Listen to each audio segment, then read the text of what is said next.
I can type it out for whatever and send it to you guys.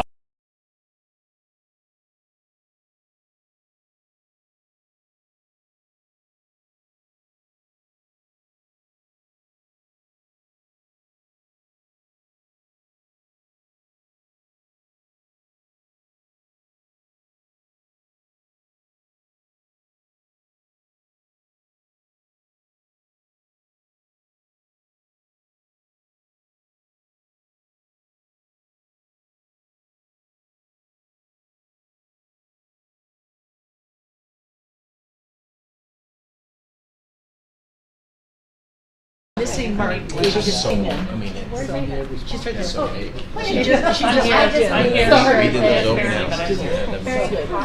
Okay, welcome everyone. It's a beautiful day in the neighborhood. It's a beautiful September day. We've got a couple of really interesting things on the agenda today. Okay, we've got a couple of really interesting things on the agenda today that we're pretty excited about. You know, I was an elementary school teacher, and every now and again, when we're starting a meeting like this, I kind of want to sing or something like, we're all together again, we're here, whatever. But we won't do that. But I just want you to know how much I look forward to seeing all of you, being with all of you, feeling your energy, and understanding your viewpoints and your expertise. So thank you for coming and being with us. So we'll start off today with a report of world languages, which I'm pretty excited about. I've got a lot of questions today. This is so great. Good. Well, thank you for having me. My name is Jody Lindsay, and this is my 30th year as an educator. 29 of those have been with Alpine School District. And today I am here representing 118 world language teachers, over 15,000 world language students, and 9 different languages that are being taught. Those include ASL, Chinese, Japanese, Korean, French, German, Italian, Portuguese, and Spanish. So those are the 9 languages that are currently being taught in Alpine School District. So to just kick off our time together, I wanted to share with you a couple celebrations that have been making us smile in the last few months. First off, in May, there were 499 seniors who were awarded the Utah Syllabi Literacy. And a couple weeks ago, Carl Bowman from the Utah State Board of Education emailed and reported that Alpine leads all districts in Utah right now in the number of Utah Syllabi literacies that are awarded to seniors. And Tell me how many that was. So we have 499, and then there's just a little countdown of what he sent me from other school districts. So our world language team was really excited about that. Another thing that we were excited about is when we got our AP results. I have a link at the end of my slide deck that will show our world language results for 2023. We are above the national average and above the Utah average. But in particular, Spanish was close to 90% pass rate. So a huge shout out to all our Spanish teachers, level 1, 2, 3, 4, AP, DLI. So much to celebrate. Also in 2023, our level 3, 4 AP and dual language immersion Chinese students were finally able to return back to Taiwan. And they had an amazing experience sitting in classrooms with Taiwanese students and learning. And I'm really hoping that they'll be able to come and share that rich experience with you. And then this last one I'm really excited about. At AF high schools and AF junior highs, Japanese teacher Marissa Bellini was just named the National Japanese Teacher of the Year. And she has this compelling story of resiliency and growth mindset, and we're just incredibly pleased and proud of her. And we'll be excited to honor her in November when we go to Chicago for our national conference. So today, we are going to be doing a little information sharing and a little learning together with the target to deepen our understanding of Alpine School District's World Languages team, our vision, our culture. We are going to be exploring some authentic assessments that we're using in World Languages, which will build to the test called the Apple test, and that also builds toward the Utah Syllabi Literacy. And then last, I will just briefly share with you some of those things that keep me up at night, those challenges that I'm working to problem solve with my team, and also some next steps for our team. So, with that, I wanted to just give a little 60-second summary of where we've been to understand where we are today. Prior to 2018, world language teachers were collaborating, but very much in that infancy stage, kind of school-based with a few blended teams across the district. We had a common curriculum, but it was very limited vertically and horizontally, and which led to individual grading practices, meaning our teachers were really grading language students based on what they valued and what they thought each level would look like. We also had really limited resources for world languages. In 2023, where are we today? We have created district-supported PLCs that stretch from all four corners of Alpine School District. We have each team and level has common essentials. We have common scope and sequence. We have common summative assessments. We have a common understanding of what that end of level proficiency for each language and level should look like and sound like.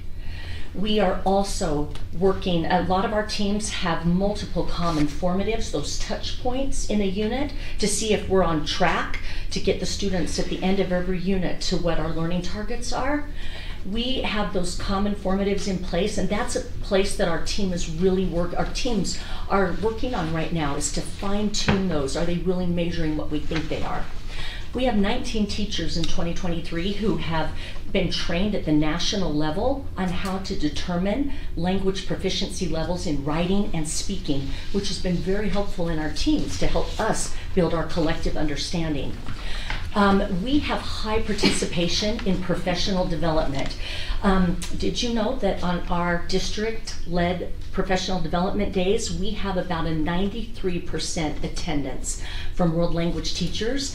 And I'm really excited because we have almost 80% cohort attendance. And our cohorts run a few times during the year from 3:30 to 5:30 p.m. So teachers are valuing what we are bringing them in professional learning. We also have a half FTE that we use with instructional coaching, and also in our new teacher cohort, where we invite all new teachers to Alpine to participate in their first, second, and third years. We have 38 teachers, so 38 of 118 teachers are within their first 3 years of teaching, which that will be one of my challenges at the end of the year, or at the end of the presentation. Yes, Okay, Sarah. I'm looking at this list of teachers. How many? These are all secondary teachers, correct? Yes, these are all secondary teachers, not dual language immersion. Okay. Yep, levels 1, 2, 3, 4 AP, but we also share a little bit with Bridge here. Okay. Yeah, great question. So I want to start with assessment in 2023. What does assessment look like for them? In 2018, our district world languages team traveled to our national conference, and we had the goal to deepen our understanding of what best practice in assessment looked like. And when we were there, we were familiar a little bit with this new type of assessing called an IPA, an integrated performance assessment, but we didn't know what that looked like and really what it meant. So our team, we really focused at this conference and attended sessions to deepen our understanding of what an IPA was. And we learned that it is an assessment that features 3 tasks that all reflect one of the modes of communication: the ability to interpret something in a target language, the ability to talk to others about it, and then the third task is presentational, the ability to use like academic writing or academic words to talk about a theme. So our team, when we learned about the IPA, we knew it was the right next step for our world language teachers, and we knew that it was going to be a big step too. So we came back and we invited teachers to come and learn, with also the commitment to join brand new district blended teams. Within about 4 months, we had about 80% buy-in on IPAs. What does the IPA look like? In your folders that Rachel just passed out to you, the IPA for me begins on the first day when the student enters or begins a new unit. This is what a level 2 French 2 student will be receiving in a couple weeks when they start their brand new unit. You can see that right off the bat, we show them what the target proficiency level is for this unit. We show them what their learning targets are. And the way that Rachel McFarland, Rachel, would you wave over here? Rachel, who leads the team, the way that she and her team have outlined this piece is they show them, here are going to be your mastery checks. Here are going to be those common check-ins. What they'll do is, since they have a common scope and sequence, they will use that data in their weekly PLCs to determine what to do for students who are getting it and what to do for students who need that extra, they don't get it yet, they need that extra remediation. They also, on the first day of the unit, students will receive what the IPA task at the end of the unit will be. So there's no secrecy in what they're going to be learning. They know that they're going to try to convince their parents to take them to France in the summer. And so the 3 things that they'll do is they're going to be reading some type of Airbnb for a home in France that they can rent that might work for them. They'll be taking that information, and they and their friends, meaning their classmates, will talk about some of the pictures on the home exchange, and they're going to ask and answer questions if that home will fit their needs, which leads to the third part, where they will write an email. These are all relevant and world-ready skills that students can use, that they have just read and talked about. Describe the house so that they'll want to exchange homes with you. So if in your little packet, if you'll look at the second page, it will look something like this. At the end of the unit, these students will, this is pulled off of the internet. It's for a house exchange, and they're able to look at this, and then they perform this interpretive part of the test. And if you'll notice, it's the stapled pieces of paper together. They will answer these questions based on what they're seeing here in this ad. And this is all the French 2 students. They've had 1 year and about 9 weeks of French. And notice the different things they're being asked to do. Keyword recognition. They're able to identify organizational features, guessing meaning from context. The students are making inferences on the author's perspective. They are comparing and contrasting cultural perspectives. And so you think about those pieces of literacy, what students are doing in ELA and in science, ACT prep, potentially for grad school. These are all skills that our students are doing, and they're doing this using they're using this French website, and they're able to show that they can create meaning. The teacher at the end of this piece will be able to give students feedback to fill in gaps, and then their next task is interpersonal, where they get to again talk to their friends, and they will do this typically and have it recorded and sent to the teacher. The teacher then can listen and determine what those levels of proficiency are. Have the students hit their target? Last, the student will take the source and the notes they've made from interpersonal to complete an email, where they will then have the opportunity to write this academic email, if you will, which also supports writing.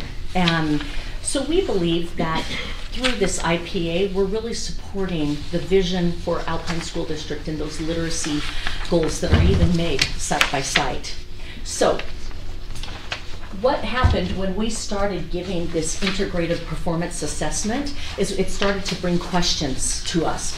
Our teams and teachers started coming and saying, well, hey, what are the ideal proficiency targets for each level of a language? And are our ASD world language teachers, or students, at level at the end of every year? So our leadership team, we referred to ACTFL, the American Council on the Teaching of Foreign Languages, and we learned that by the end of level 1, the students should be around this novice mid range, and so forth. Level 3, about an intermediate low. Level 4, about an intermediate mid. This is going to be very important, this intermediate mid to us as we look at some of our testing data. AP target is right here, this intermediate mid to high. And then, did you know that AP tests actually at an advanced level? So that makes for us that AP data even more meaningful, that it tests so much higher and our students are able to stretch and to be so successful. To put this also in perspective, for anyone in the room who has ever lived abroad, especially the ecclesiastical journeys you may have gone on, most LDS missionaries come home with language proficiency right in here, this intermediate high to advanced low after living 18 to 22 months, 24 months in a foreign country. So these were the questions that were driving our teams in our PLCs. So that is when we reached out to data and assessment. We reached out to Kevin Rich the first year, and then Scott Sumner the next, and so forth.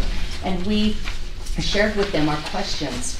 And we said there is a test that tests what students can do with language. It doesn't test vocabulary or their ability to conjugate. It tests their ability to read, to write, to speak, and to listen. And this Apple testing, we asked, is there funds? Can we use this to see if we're really hitting our targets? And that funding was given to World Languages. So here's some of our data for the last 3 years. The first year was in the middle of COVID, and we had about 380 students who earned that intermediate 2, that intermediate low to intermediate mid on 3 of the 4 modes of the Apple. So either on speaking, writing, and listening, or reading, writing, and listening. So 3 of the 4 modes. The next year, we didn't test any of the French 2 students because we kind of knew that there's just no way they really can get into intermediate low. But we really wanted to see what our level 3, 4, and AP students could do. At this point, we had a lot of buy-in from teachers. And so we tested these students, and we ended up with 669 students who earned an I2, that intermediate low to intermediate mid, on 3 or more modes of this Apple test. Last year, we tested our students, and we ended up with 759.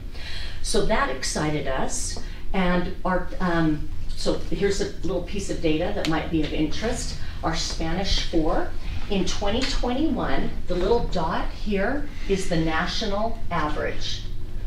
And then each one of these bars represents a mode of communication: speaking, writing, listening, and reading.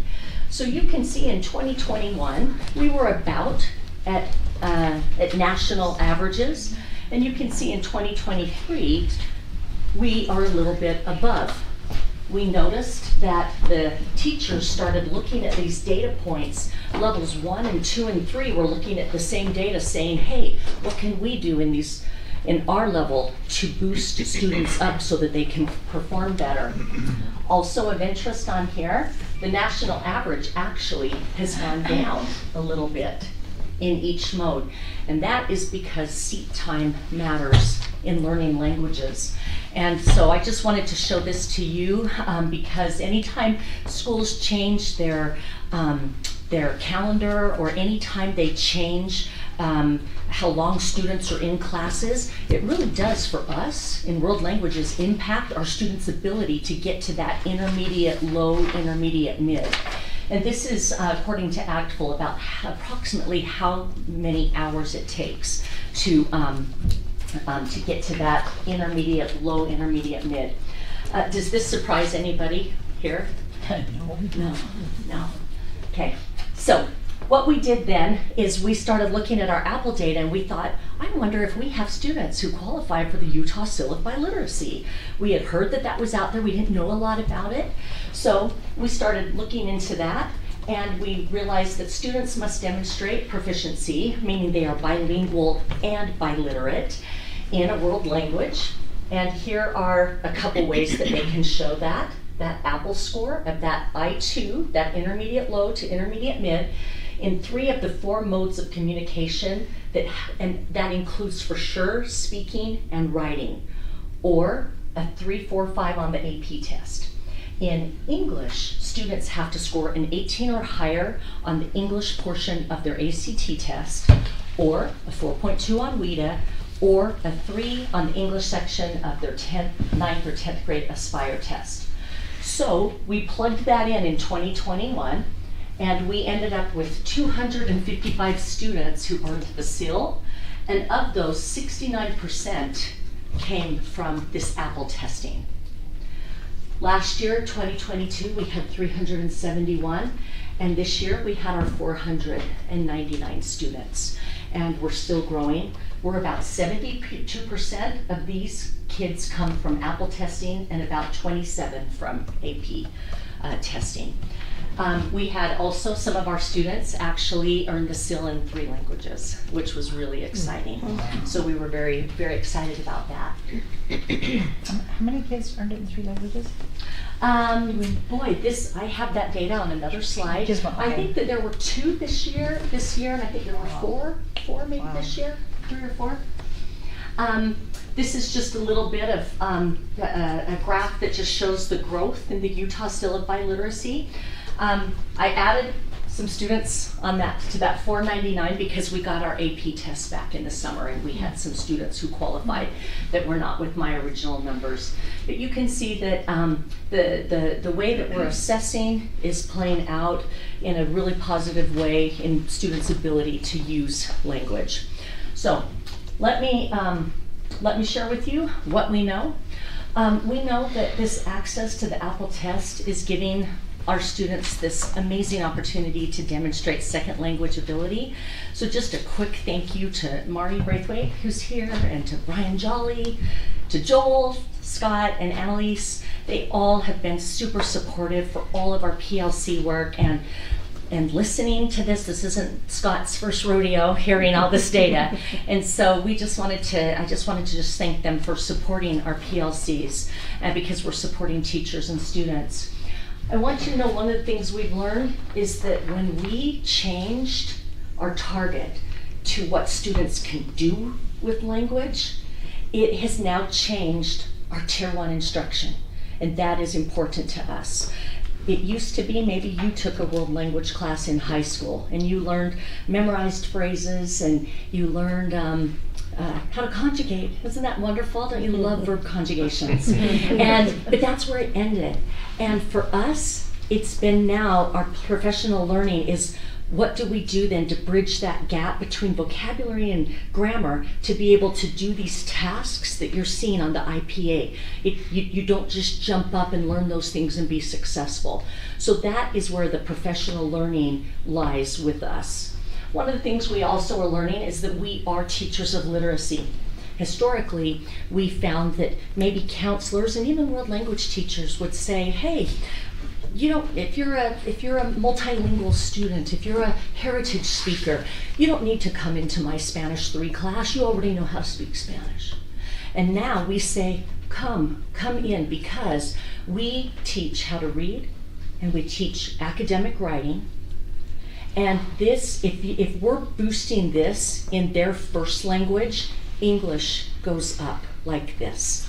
And so we feel that we're powerful teachers of literacy. What I still wonder, how can we make the Apple test accessible to our multilingual students who are not in world language programs? That's where I've worked with Annalise and I've worked with Anya, and we're working on that. So I wonder this. I wonder how many of the students that I showed you the data for are heritage speakers. I don't have that data yet. I'm hoping to be able to share that next year with you if I'm invited back. I would like to also, what I wonder is how can we fine tune our Tier 1 pedagogy, and how do we make sure that we know where we're going in our instruction, and that's just this secular experience and learning for us. So a couple barriers that I wanted to share with you, the challenges, the things that I think about in the night. Our junior highs in particular have fewer elective choices, so sometimes there might be mandated classes, like a school might say everyone has to take a study skills class. And so what that does is it maybe makes students say, well, I've only got 1.5 electives, I can't even take a full year of band and a full year of French, or a full year of orchestra and a full year of Spanish. So that is actually one of the unintended barriers that we are trying to problem solve right now. This one is really interesting, hiring unqualified candidates. The ARL program is incredible, and we have some of our most amazing teachers in Alpine who have come through that program. It is also, it's also a little bit challenging sometimes to be able to take somebody who might speak the language and get them to where they are effective enough to move students from level to level in these proficiencies. So those are proficiency levels. So these are some of the things that are these unintended barriers that we're trying to problem solve.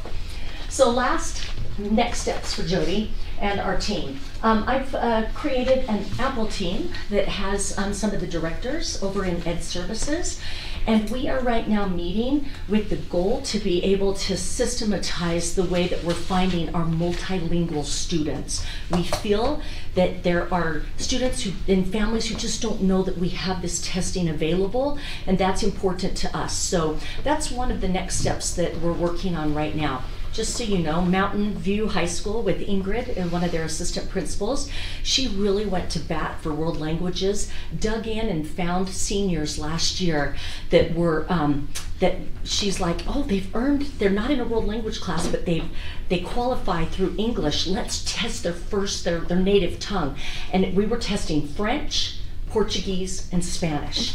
And she tested, and we were able to pick up 20 more seniors who earned the seal. So that was really exciting. That came from Annalise's silo budget.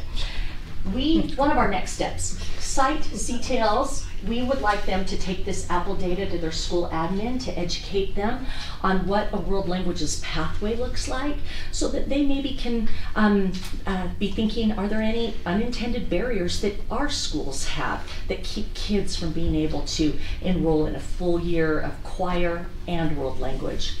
And another world language step for our team is we really want to continue to deepen our understanding of best practice in Tier 1 instruction and in assessment. We do this, we're finding that our team leads are driving this work, and so we invest a lot into our team leads. And so just a huge shout out to the district leadership team and to Mari and Brian for allowing us to now, this November, we'll be going for the second time to our national conference so we can deepen our understanding of these things. So that is a little bit with world languages. Are there questions that you have for us? Okay, Mike. Sure. So I guess I was interested, what benefit do you see that heritage speaking students have in getting their Apple certification or whatever? Several benefits. First, I think that anytime they are able to even put on a resume, a lifelong resume, I earned the Utah Seal of Biliteracy because they're really showing that they are biliterate and bilingual in English and what their first language is. So I think that's always a huge benefit because it's more than even just communication. I read years ago in Newsweek that the number one reason that people get fired in corporate America is their inability to connect with other people. And one of the things that we do in World Languages is we teach people how to connect. And so I think that that is one of those benefits. And it's also a way that for those who want to go on to college, there can be, through the AP or concurrent enrollment, there's also credits that can be picked up before they leave Alpine School District. So those are just a couple benefits. Other questions? So I'm curious about the vertical alignment. I know that specifically, I think with DLI kind of shifting from elementary to secondary, sometimes there's a little bit of a gap between, understanding particularly the secondary level, the actual ability level of students coming in from elementary. So is there a way that we're bridging the gap with vertical alignment, specifically with like DLI between elementary and secondary?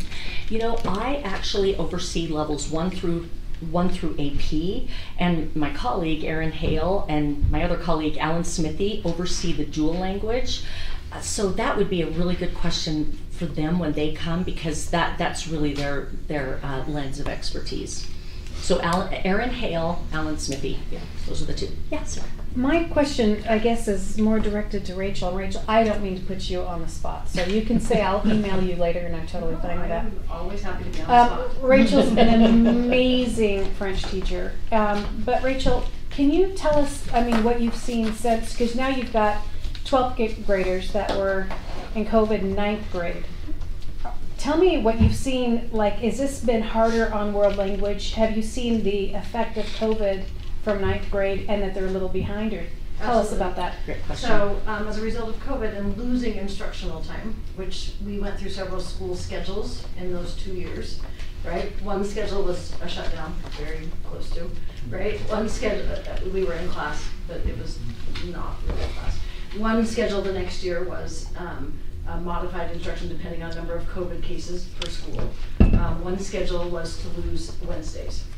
But that pyramid that Jody showed you that matches hours of instruction with progress for students meant that over 2 years, our students lost 25% of their instruction time per year. And so absolutely we see the consequences of that. I would like to believe that it is now past. So my current AP students have had a fairly 1, 2, 3, 4, and now 5 fairly normal experience, but definitely through the previous 2 years, we were seeing, whether it was the exact year or the 2 following years, the effects of having less instruction time. Less instruction time means we cannot meet the same proficiency goals. And so when we want to be intermediate low in level 3, we had reduced instructional time, we could no longer meet intermediate low. What that does though, and you remember Jody's graph with the AP exam, if our students are in the program for 5 years and we're testing, AP did not modify their proficiency targets, okay? AP still went on as normal. And so we are asking our students to be proficient at the immediate advanced low level, but we had 2 years of 25% less instructional time. Then we saw a ginormous gap in our students, and that was last year, the year before, and the year before especially. And so that's why I would like to say that we're very happy to be normal-ish, but we do see, that affected students' perceptions as well as students' instructional time. And so, we are working very, very hard in our content to rebuild students' belief that they can do hard and rigorous things with classroom leaders, also known as teachers, who will guide them through those processes. Thank you. I didn't mean to put you on the spot. Thank you for sharing. Yeah, I have a question. Yeah. So level 1, is that like a 7th grader taking French? Or a 9th grader or an 11th grader. Yes. It's like your first French class? Yep, your first year. Mm-hmm. Do we have any statistics on how many kids drop languages from junior high to high school? Like they've taken a couple years of a language in junior high and then they get to high school and they don't continue. I have at the I will add at the end of my slide deck I have some data sources because I just kind of assumed that maybe everybody here would eventually have this. I will add a data dashboard that I've created that shows enrollment trends by school and by language and by level from 2016 to May of 2023. And that is actually, that's such a good question, because when I meet with my steering committee, which is the school CTL from every school, that is one of the things that we take deep data dives into is what are our attrition rates and what does that look like? And then we're able to look by cluster in school and we're able to start talking about the why. Is it because, pedagogy and what a teacher values is so different? Is it, is there a difference in rigor? What about teacher relationships? Relationships matter in education. So I will add that. Yeah, If that would be, great. I think you would enjoy looking at thank that. you. Yeah. Jody, could you also add to that demographic data associated with your enrollment? So I would love to see who's enrolling in those classes in terms Great. of demographic configuration. Can someone write that down for me? Okay, Scott is. What that looks like. And if you go back a couple slides. Tell me where to stop. Well, we saw, I think, a little before that. So, one more. So you'll see the, oh, no, you were there. This one? Yep. Mm-hmm. That's the number of students that earned, or that, This is the number of students who earned an intermediate low mid on 3 of the 4 modes of communication, because we're looking at that through that lens of do they qualify for the Utah Syllabi Literacy. Right. So, yeah. if you go back a slide, I think you had your end size. At some point you had the number of students who were enrolled in the program. That's on that slide, it's up on, Okay. go back, see, it says 1,800 students. So this is how many we tested. Is this the one, Shane? Yes, so in 2 years, you see an increase of 530 students Right. tested for that. Correct. Help me understand to what you attribute. That's a fairly significant growth. That's larger than enrollment growth. Something's going on there that's causing that to increase. And you see that number qualifying as well. I'm wondering if you have the percent qualifications. So are we just getting more because more kids are in the program, or are we increasing the proficiency and achieving at a higher level? And to what do we attribute that significant growth? Great question. And I do have one of my data links at the very end has the raw data from this that does show how many students were tested, how many got this, and then it shows the percentage there. Perfect. Okay, so this year, this was in the midst of COVID. This was the year of the masks. Can you imagine doing a world language with a mask? And so most of these students of this 1,800 were French level 2. This was all because of the data and assessment. Kevin Rich was fascinated by our IPAs that I showed you. Our the way the PLC, the team that Rachel was leading, he was fascinated by their growth and said, I'm willing to test these students because we wanted to see the longitudinal growth of these students. So from here to here, this is where we decided French 2 would not be tested, but this is where I had way more high school teachers who jumped on board and said, I feel safe. Because for a lot of them, they didn't want, and I still have a handful that aren't sure they want to test yet, because it's a very vulnerable thing. And but this is where our teachers started saying, hey, let's see where my students are. And this excited them and it excited the PLCs. So we're testing more. We had more teacher buy-in, and I had more teacher buy-in this last year as well. So there's some momentum in seeing that, the Yes. data and Yes. engagement in that. Exactly. Perfect. Thank you. Exactly. You bet. Any other questions? Just wondering about recruitment. How do you find, how are students choosing their language, and what motivates them? Is college, does it continue to be an expectation on college level? Well, first, the Regent Scholarship was a little friend in our pocket until they took world language off. And so now one of our action steps is to find the people that are in charge of that to see if they will reconsider the world languages. It's not equitable, we feel. And so that is one of our things. So how do we recruit? First, students tend to flock naturally to Spanish. So the question really is, how do ASL and the other 8 languages recruit? And I think some of the things we do, we have some of our junior high teachers who go into the 6th grade classrooms. We make sure that we first just have good pedagogy. If you are a really solid teacher, the students typically will come because the parents and the students know they're going to have a rich learning experience. So other than that, we just share with them the why. What are the benefits of learning? What are the benefits of learning the language? And we encourage them to, be in music and all these other rich elective classes. Is there any kind of a screener for aptitude, or do you find that? No.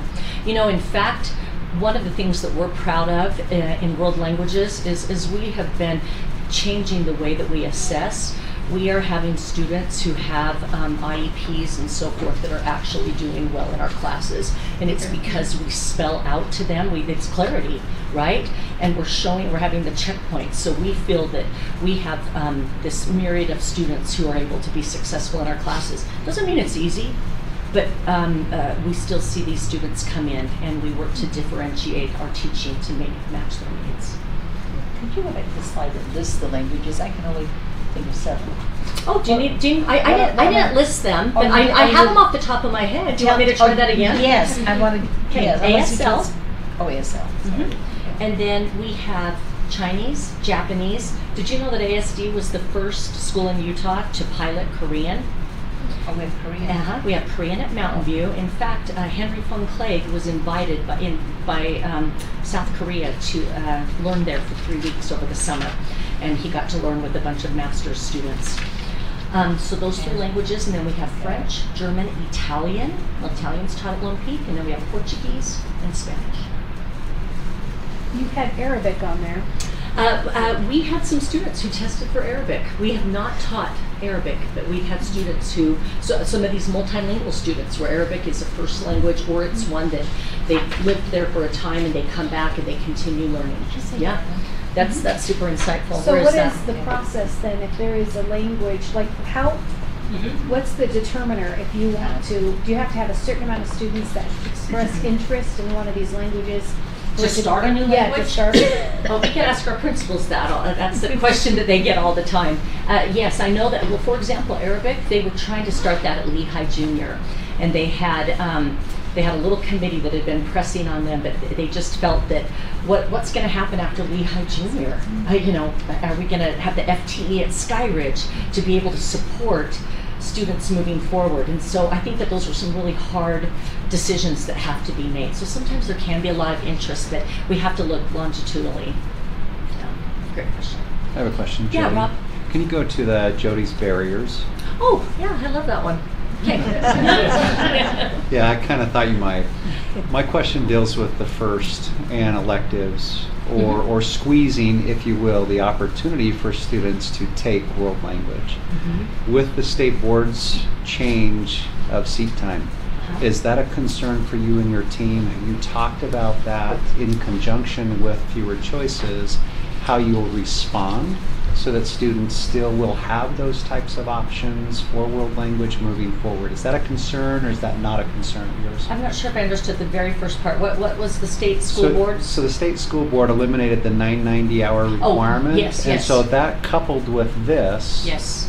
I wonder if that's on your radar, and is that going to be something you're going to talk about, how you mitigate that, or how you keep choices for students in this area moving forward? Well, especially because I think sometimes the graduation requirements, sometimes it's like, well, if we can't get, is it the 27, the 24, so forth, that has affected us. Okay. And so anyway, I think that what we try to do is we try to give students that rich learning experience, and we are trying to get them as far as we can in all of the programs with the hope that that encourages them to take year after year. But that is really a great question, Rob. We haven't talked about it as a leadership team, but I'll add that. Because I understood to say there is a direct correlation between seat time there is. and success. That is. Oh, okay. Yeah. Oh, Rachel, do you want to That's my jump in point. too? Not success, Okay. proficiency. Proficient. Well, I would define proficiency as success. There you go. That's. We are all proficient to a different degree in English. I'm a business guy, so. Yeah. No, that's fair. Yeah, she.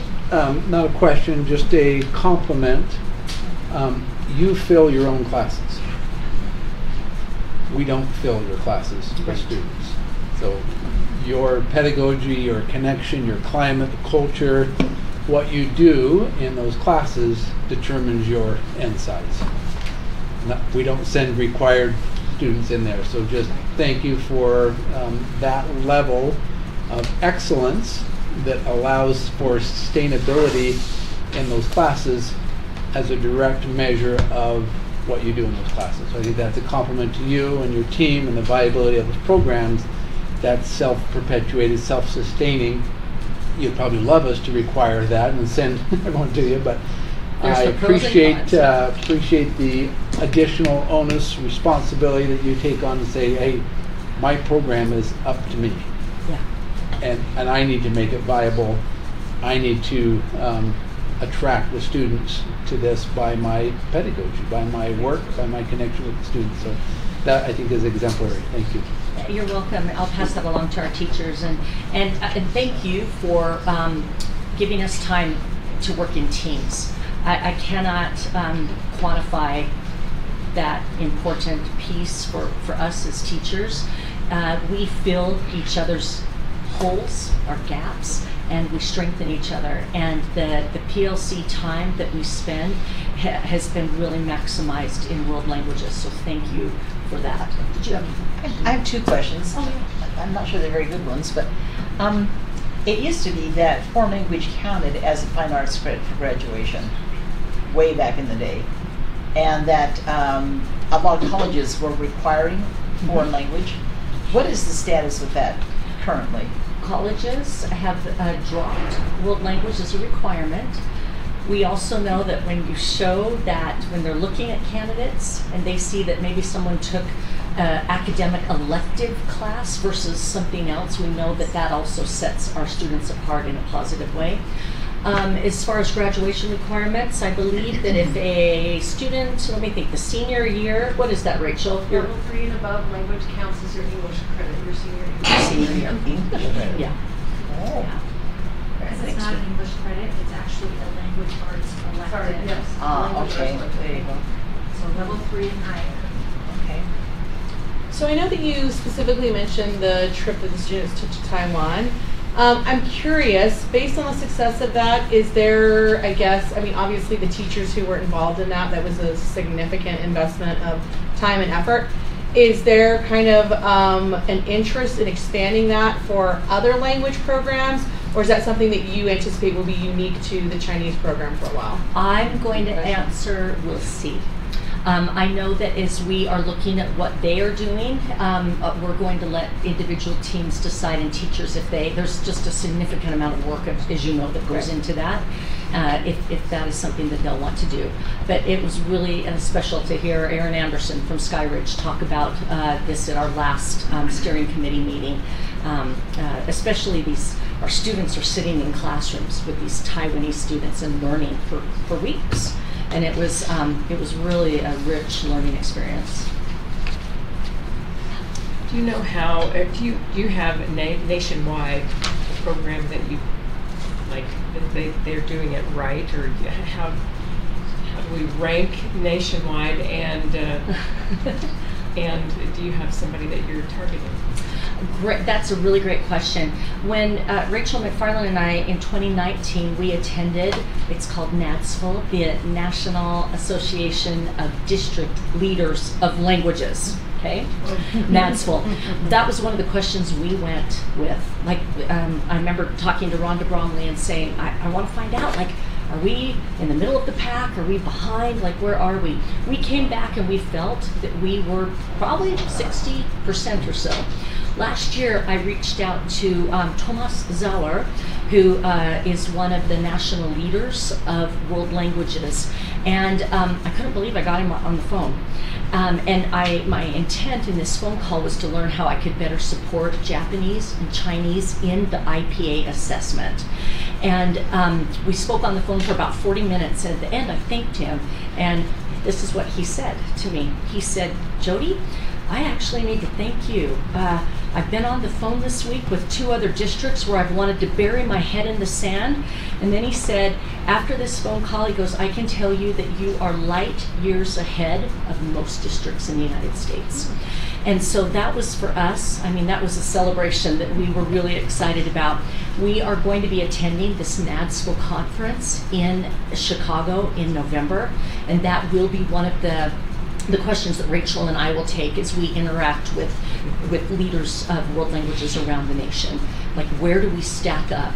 When we went in November of 2019, there were people like the gal who oversees world languages in New York City, 1.2 million people, was passing her card to Rachel across the table after a discussion. So we have people that email us and are connecting in with us. So we're just hoping to spread good. Spread good. Yes. One more question that is a DLI question. So we've got one of our DLI principals here. Do we have any data on how many kids from DLI continue the language into junior high and high school? Oh, from 6th grade? From 6th grade to 7th grade, from 9th grade to 10th grade. Do we have any data on that? You know what? I know they do some, but I know that there are some that go through. They do have enrollment data. They have. I could get that for you. Okay. I could get that data for you. Okay, thank you. Thank you. Thank you so very much, much. everybody. I Oh, appreciate yeah. it. Thank you, Rachel. Okay, now before we go on, how many languages can we say thank you in to her? Oh, that's Let's hear it. Let's hear it. Shay Shay. We got it. Wow. Here we are. Do it one at a time. Let's hear it. Shout it out really loud. Merci. Shay Shay. Shay Shay. Grazie. Obrigado. What else? Just 4? Is that all? Well, there's Did you get the bubble gum? Okay. I give you all a solid novice low. Solid novice low. Okay, well, we've got our work cut out for us. Okay. All right. Now we don't have anything else on the agenda from the district. Is that correct? That was, All right, that so- was our report for today. All right, so we will go into board governance, and we may get out a little bit early for dinner tonight, so. All right, Julie, what have we got for board governance? Oh, you have PowerPoint? Well, we'll see if the Apple TV works. Oh, look at that. Wow, Woohoo! look at you. Powering your point. Okay. Is this how you want to do it? My daughter created this. I'm not going to pretend that I did this. Like, this is the great thing about having young adults in your house. Yeah. So we're reviewing the first section of chapter 2 in Nuance by my favorite author, Michael Fullen. Just to review, this is the definition of a nuanced leader. This was in the first section, but I wanted to make sure, since it's been a while since we've discussed, that we kind of all have an understanding and just kind of a remembrance of what it is. So, nuanced leaders have a curiosity about what is possible, openness to other people, sensitivity to context, and a loyalty to a better future. They see below the surface, enabling them to detect patterns and their consequences for the system. They connect people to their own and each other's humanity. They don't lead, they teach. They change people's emotions, not just their minds. They have an instinct for orchestration. They foster sinews of success. They are humble in the face of challenges, determined for the group to be successful, and proud to celebrate success. They end up developing incredibly accountable organizations because the accountability gets built into the culture. Above all, they are courageously and relentlessly committed to changing the system for the betterment of humanity. So, kind of a heavy description, right? There's a lot of things in there. So I wanted to focus just a little bit on the first sentence where it talks about how nuanced leaders have a curiosity about what is possible, openness to other people, sensitivity to context, and a loyalty to a better future. The second chapter specifically deals with this concept of jointly determined change. So jointly determined change involves developing unity of purpose and action with those in the organization, pursuing and staying the course through continuous interaction. And one of the things that was kind of fascinating, if any of you have read the chapter where it talks about being right at the end of the meeting. And I think this is a concept that I really appreciated, that when we walk into a meeting, your goal is not to be right at the beginning of the meeting. It's to ask questions, to flesh out all the facts, all the opinions, because really the end goal is to make a good decision and not whether it was your idea at the beginning. So that's the question I want to pose to you. So how can we make sure we're right at the end of the meeting, and how do we measure if we're open to the ideas of others? Are you talking about us as a school board or us as a district? Us as a school board. Since this is like board governance, I'm specifically directing it to the 6 of you. I think an important characteristic is to be less judgmental and more curious about the opinions that are expressed around the table. And if you don't understand the opinion, ask some questions to help you understand where another person is coming from. So asking lots of questions. Yeah. It's kind of that Covey thing about seek to understand before you seek to be understood. Right? Correct. Other thoughts? How do we measure if we're right at the end of the meeting? Is there a measurement for that? Joylyn? I think I always try to go into a meeting with not a decision that's right or wrong, just it's different. And when I start to categorize people's thoughts as not right or wrong, just different, then I'm able to learn and take from that and redevelop and remold my own opinions. But if I come into the meeting thinking my thinking's right and somebody else's thinking's wrong, then I've already labeled it, and then I create a canyon that I can't cover.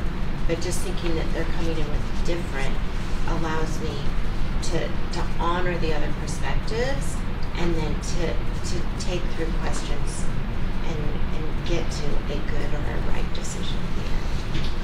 There have been times when we have had like discussion action items, and we have discussed it and said we're not ready, so let's take this to the next meeting.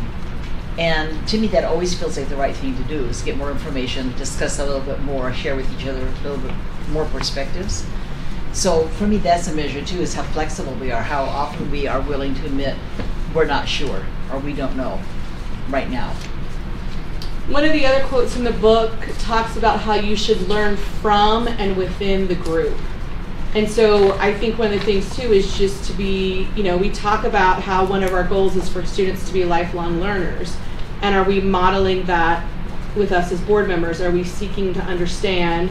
Are we asking questions? Are we looking for more information? Just being open to the ideas of others, because we all have different perspectives, biases that drive our experiences. Any other thoughts? And part of it's in how we leave the meeting, right? Like, are we leaving frustrated? Are we leaving feeling, recently we were in a place where I think we were all maybe shocked on how we came together so quickly on something. And so I remember that meeting. Being able to leave feeling like we got somewhere together and we were all kind of on the same page, I think that's a really good indicator. Yeah.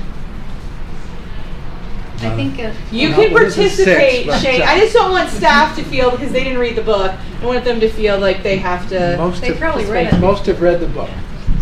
So I was intrigued by this, and we don't have the context, but I think sometimes the definition of right sometimes is correct. I want to be correct at the end of the meeting, and right could be so many other things. It could be morally good, justified, or acceptable.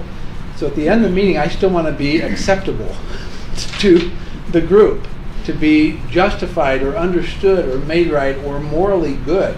And so I think it's not only be correct or have my way at the end of the meeting, it's still be right with people, still be connected, still be a team, still be united, to be morally right, to be justified, to be accepted, to have the group have a sense of oneness and unity.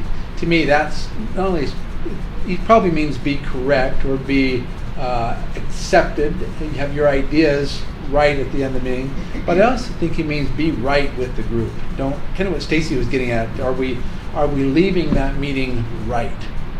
Morally good, justified, and acceptable with one another. So I think that's an obligation of nuanced leaders as well, to surface that that vibe, if you will, of the meeting, and make sure that we get right by the end of the meeting, that we're not wrong with each other or off with each other.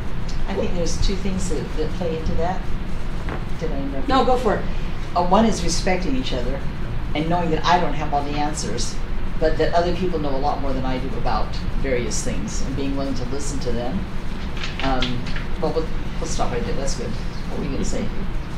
Sarah, did you have something? Well, I was just going to say, they talked about unification as the goal, but it's more of a process than a product. And then it said there's no such thing as unity, there's only unifying. And I like that, because I think oftentimes we all come from different perspectives and experiences, and it's a good opportunity as we meet it kind of behooves us during a meeting when we meet together as a board to really get down to what is best for students. It seems like sometimes we forget, and we have to peel back the layers and go, oh, there's where we unify. We're all together with that because we are in it for students. And I think a lot of times we have to peel back things to remember what that is, because that's our unifier right there. That's where we come together as a board.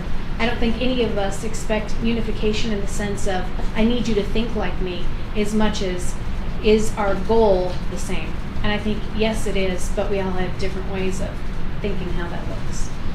Well, and I don't want y'all to think like me, because then I'm not needed.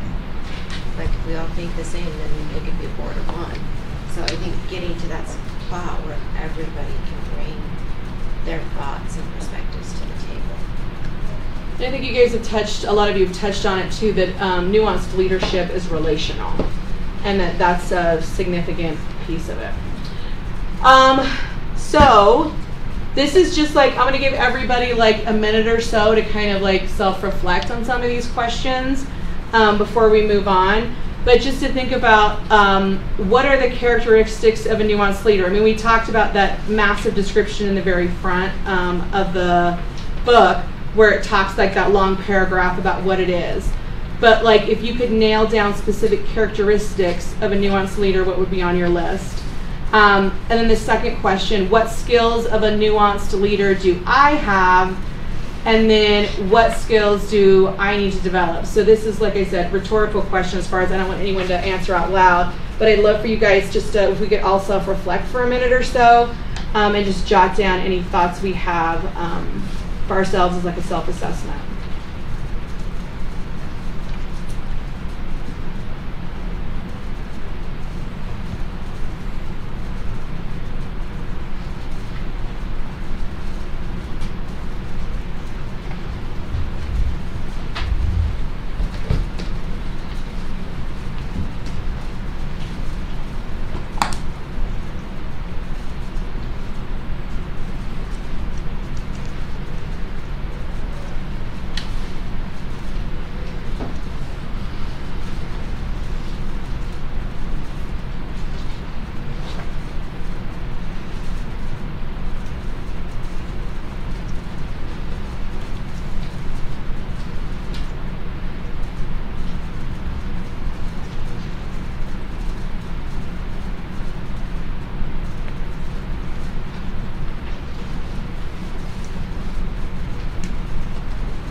Okay, so I thought we would talk just for a couple of minutes about each of the case examples. So the first case example where they looked at declining levels of principal well-being, and they were specifically looking at stress and illness.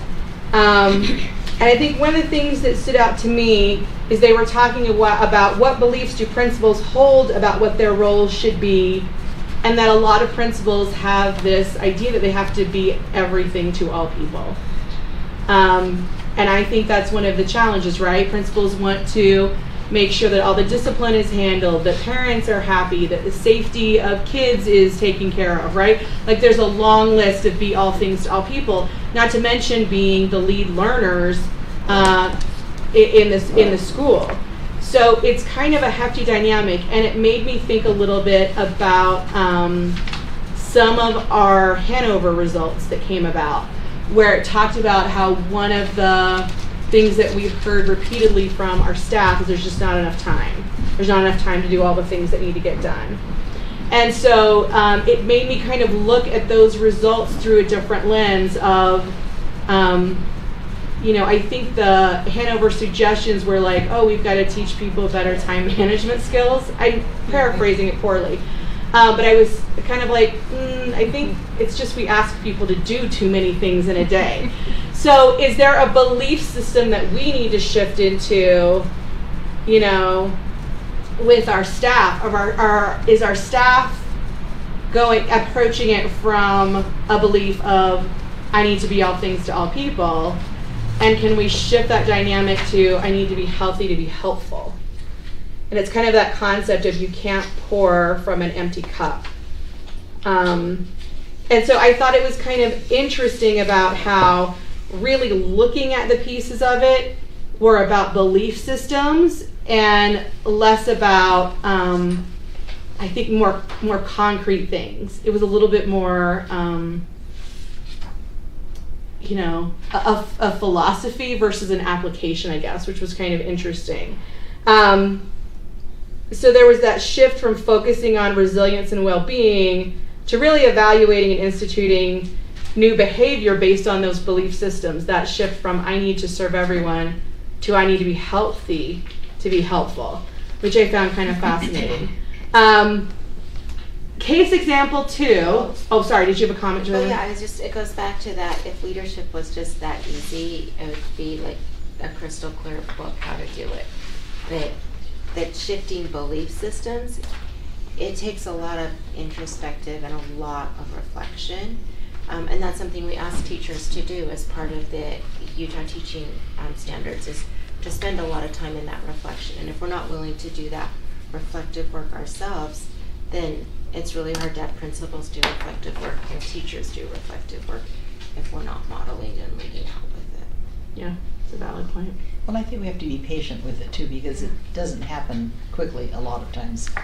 It takes a year or two sometimes to really establish a new norm, a new habit, a better way of, or a healthier way of doing things. Well, and he said that too, that if you go fast, like it was slow, like a slow ramp up and then it takes off, almost like the world language that we just saw.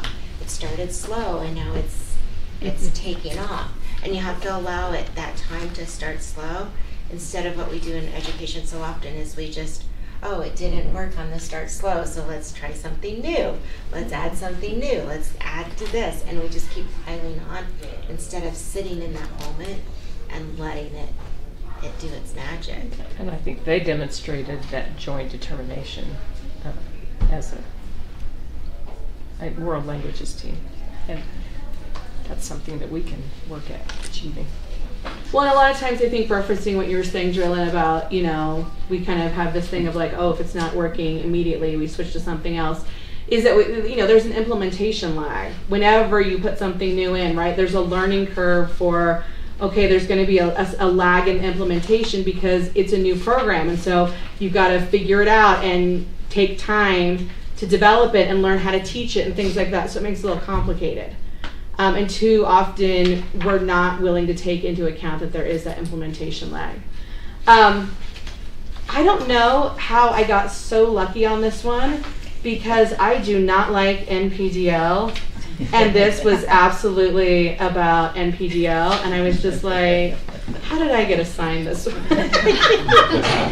Being right at the end of the chapter. I'll be right at the end, not at the beginning.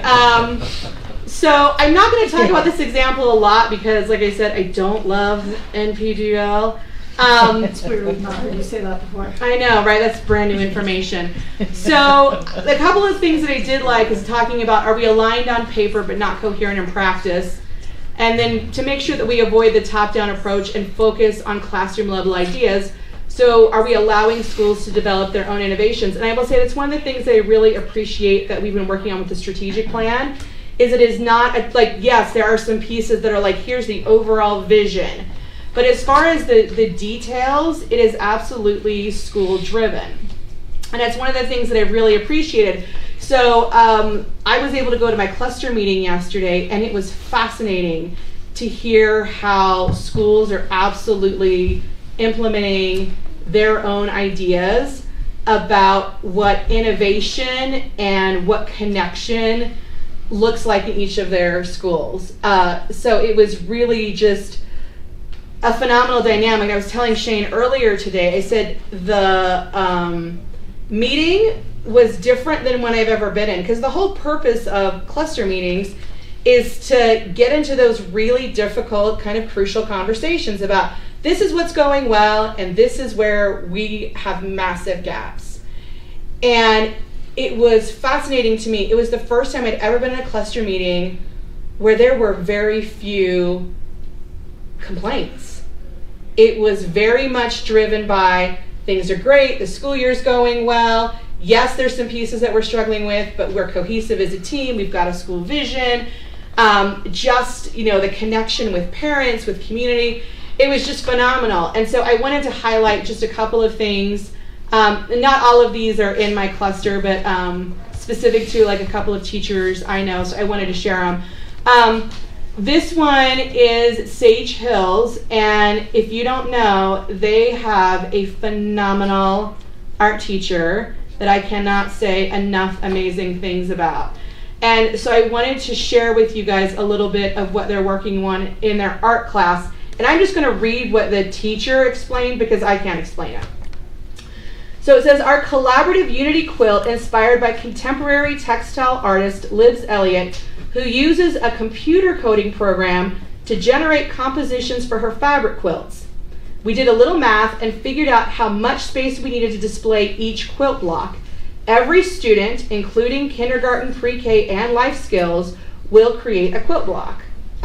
When finished, our quilt will be 25 feet long and 5 feet tall with 900 plus 4-inch quilt blocks.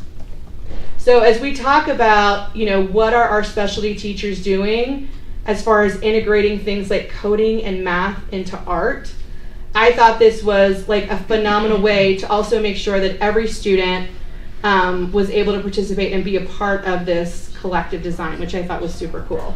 So that's just one thing that's being driven on in a classroom by an amazing teacher that we have here in Alpine School District. So are those paper? Or are they fabric? I Print don't outs know. probably if they're digital. It says fabric quilts. Oh, really? Well, I don't know. It says quilt block, so I'm not sure. I'll have to go in and touch the wall. I did not pre-touch the wall. I did not have a It's a digital tactile, quilt that you just feel. tactile experience. I'm going to tell Sage Hills to just start, touching the walls. You're like, what are you doing? I was like, no, don't touch. Some of you guys have heard me talk about Freight Farms. That is Cedar Valley High School. For those of you who are unfamiliar with it, it's a hydroponics dynamic where you can grow basically 3 acres of food, roughly 500 heads of lettuce every week, with less than 5 gallons of water a day in a shipping container. And we just did the groundbreaking for it. Was it earlier this month or was it August? I can't even keep my days straight. Okay, it feels like that was, I don't know. Anyways, it's a fascinating dynamic. It was, the brainchild and innovation of a local school who thought, what can we do to do more? And it's fascinating to me. It was a partnership with Meta, who helped supply a grant for the purchase of it. And just, we were able to talk to FFA students, biology students, environmental students, marketing students about how this is potentially going to be used to teach them skills in the real world. There's already discussions about it being used to sell at like the local farmers market with some of the marketing students. And just kind of a phenomenal innovation. Once again, another proposal that was happened at the school dynamic that definitely did involve some district support. It's a big project, but just a very cool dynamic. I happened to be at Jordan District yesterday, and there was a fascinating experiment going on. They were focusing on communication. And so they had this basket full of balls, and they were clipped in. All these different ropes were clipped into the ball, and there were a set of instructions that students had to follow. The students who were clipped into the basket were blindfolded. So they could not see anything. They could only hear and follow verbal instructions. And so then they were trying to complete a series of tasks, and it was a communication skill that was occurring, which was a challenge. It was interesting because I was talking to the teacher for a little bit, and she said some groups have done this very quickly because they are very blunt conversationalists, and they say the thing and the other person reacts and it gets done.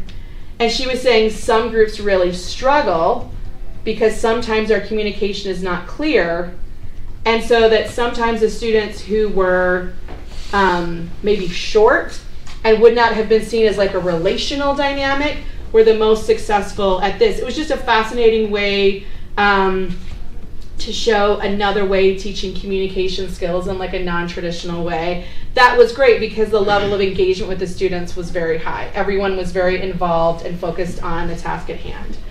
And then earlier, I guess this was last spring, there was an art display at the University Mall, and it predominantly displayed artwork from across the district, but it was heavily focused on our Orem schools. And it was fascinating seeing the different media, everything from pottery to cardboard paper, and just the depth of communication in the art pieces. That there was obviously a skill set. There were obviously skills that the teacher had taught students, but then there was also a level of communication and creativity that was layered into it. And it was fascinating being able to go from piece to piece and see the individual personalities, and in some of them, very specific stories that were individual to the student. Once again, very focused and teacher-driven, giving students the skill sets they need to be successful, but also giving students the ability to create and communicate that is unique to that individual person. So that's board governance. Thanks, Sarah. Awesome. Thank you. All right. Julie did a brilliant job with that. I appreciate that.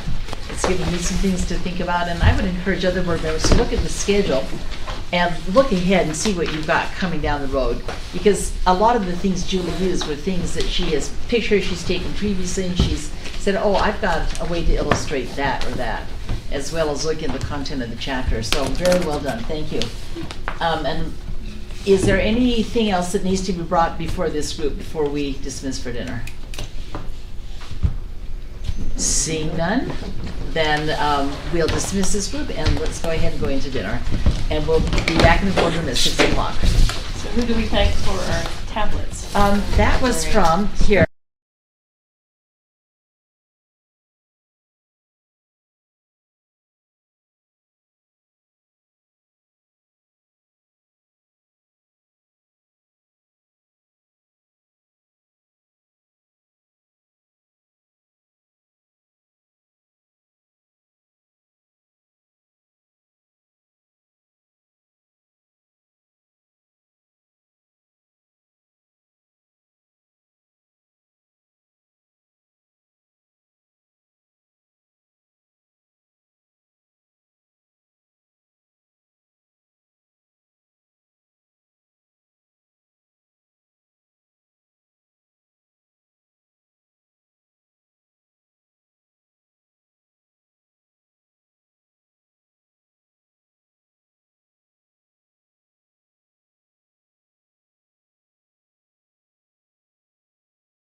tonight. We're going to go ahead and get started with our board meeting. We're glad that you are all here.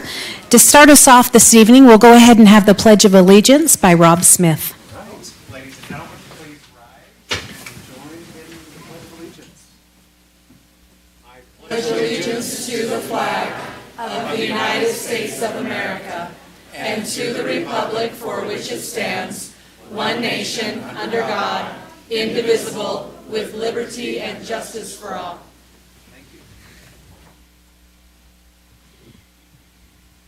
Thank you. We would like to now invite Erin Grigla from the Cedar Hills PTA. She's the president, up for our inspirational thought or reflection. And Erin, I hope I got your last name. I did? Okay. Thank you so much.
Wonderful. Thank you, Erin, for that great thought. As the Board of Education, it's important for us to recognize various accomplishments made by the students, employees, and patrons from throughout Alpine. And as we honor the individuals and groups this evening, we acknowledge the families and others that have helped them achieve their goals, and we thank you for their support that you've offered to those we will recognize at this time. We appreciate your attendance, and we are excited for the opportunity to honor various individuals from Cedar Ridge Elementary.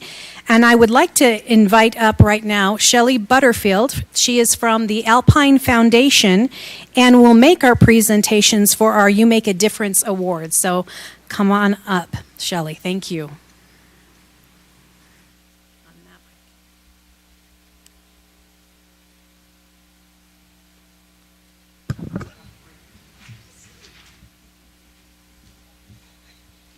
Are you? Okay. I'm still terrible. Okay. I'm happy to be here tonight. Is that good? Maybe a little more into it? I can hold it. I'll just hold it. Or not. Okay. Here we go. Again, I'm happy to be here tonight. I've been on the Alpine Foundation board for a very, very long time. And it has just been one of the most rewarding things in my life to be involved with students and schools, and I was raised by an educator, so this always means a lot to me. Okay, right here. Support professionals. The whole thing? Just take that off and put it right to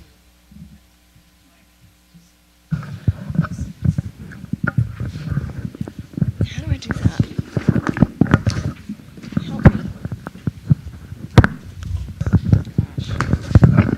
Let me do this.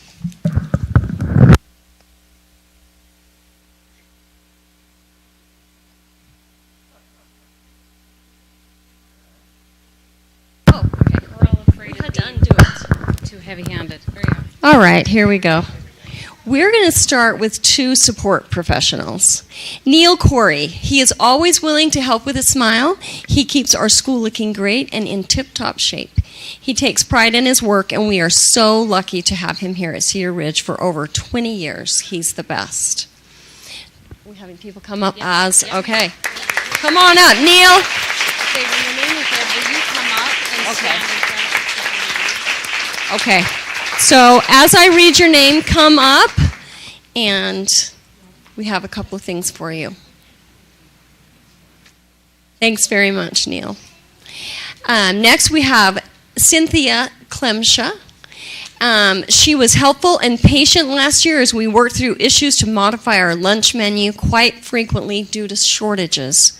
Cynthia loves seeing and greeting our students when they come through the lunch line. She also always has a kind word for our staff and makes them feel welcome. Cynthia, come up.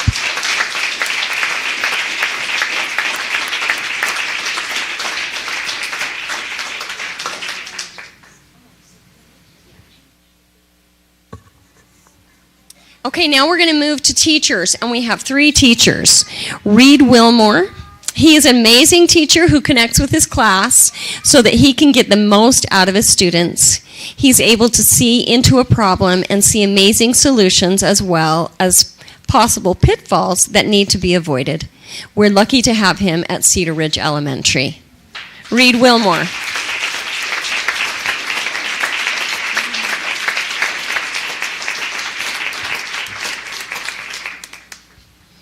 Peggy Lowry is a down-to-earth teacher who's been instrumental in helping her teams stay the course over the years.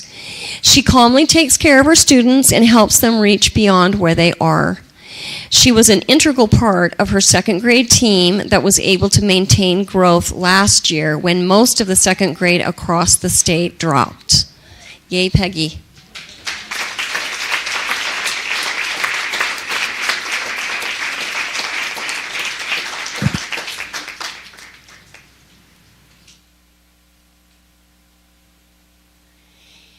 And next we have Joy LaFont. She deeply cares about her students and their needs. She has consistently been able to help her second graders learn to read and to do it well. She was a huge part of a team that when most second grade scores across the state fell last year, she was able to maintain and grow her students. We've got a couple of really good second grade teachers at Cedar Ridge.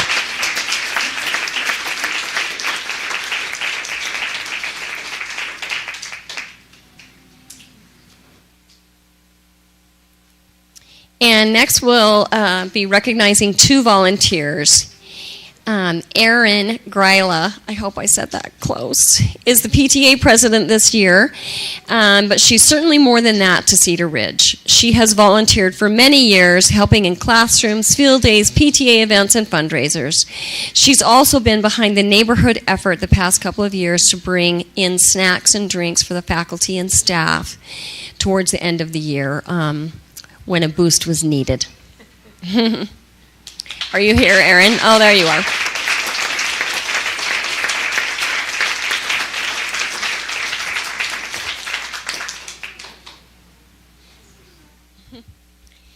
Okay, Heather Curtis has been a faithful volunteer ever since her children started at Cedar Ridge.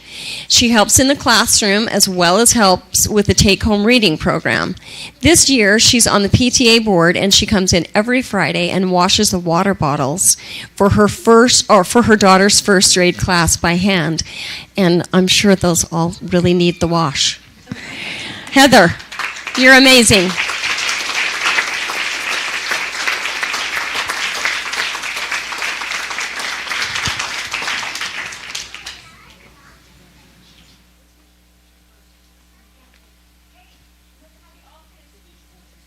Okay, this is a bunch of great people from Cedar Hills.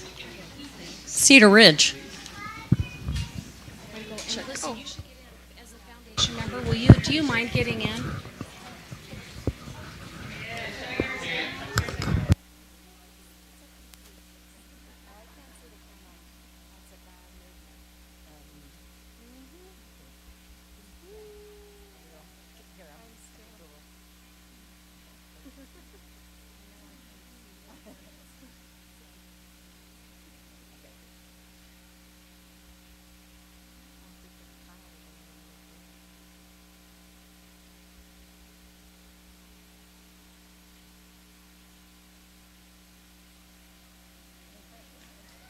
Stay there, stay there, stay there. We invite you, those of you that have received awards, to come up and shake hands with the board.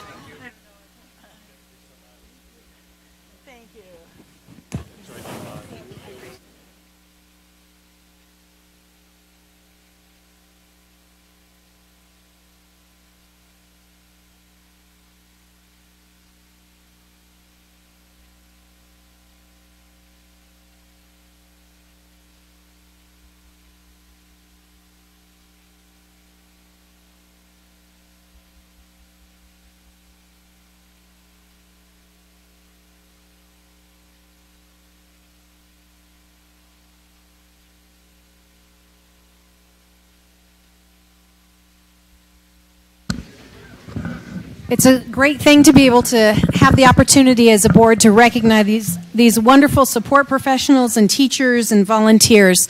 We now have Principal Carl Stubbs with us this evening he's going to be here to share some student recognitions with us. So we'll turn the time over to Principal Stubbs. Thank you. All right. Hey, I am so excited to be here and to do this. But let's go ahead. We're going to start with our kindergarten student. June Sundwall exemplifies the 6 C's every day in kindergarten and is especially kind and positive example of character and citizenship. So come on up, June. And just wait. June, you can come wait right up here. Yeah, perfect. And we'll call the rest up. And when Principal Stubbs calls your name, please come right up, and you can stand next to our little kindergartner up here.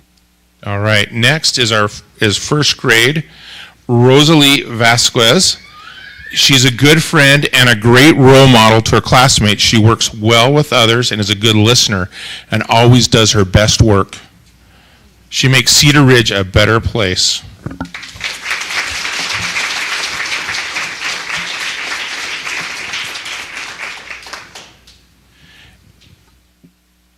Next is second grade. Robert Miller is very polite and kind to others. He loves to participate in class discussions and collaborates well in groups to accomplish a team goal. He has a positive attitude and he tends to look on the bright side of everything. Robert is persistent and he never gives up and he always does his best.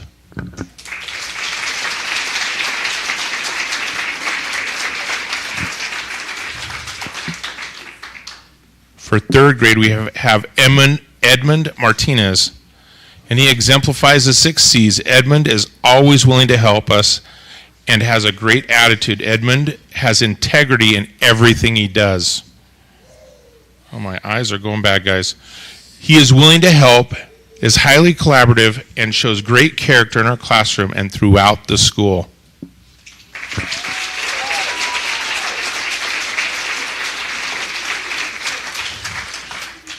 Our fourth grade student is Sydney Garrett.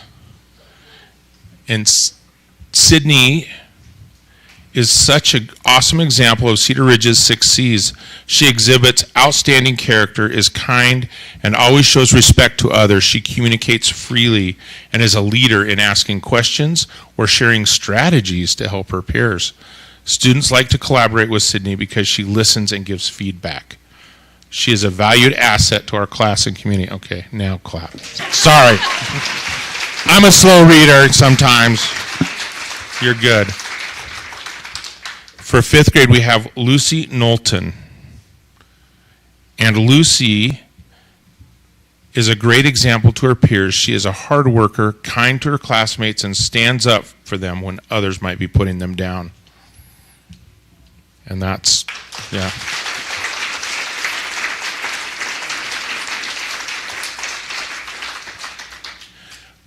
In 6th grade, we have Brian Wright.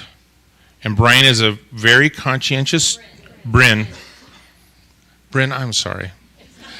I'm new to Cedar Ridge, right? So, thanks for forgiving me already. Bryn is a very conscientious student who always tries her hardest in everything she does. She is amazing. She is an amazing collaborative student who is very patient with her peers and evidently Mr. Stubbs.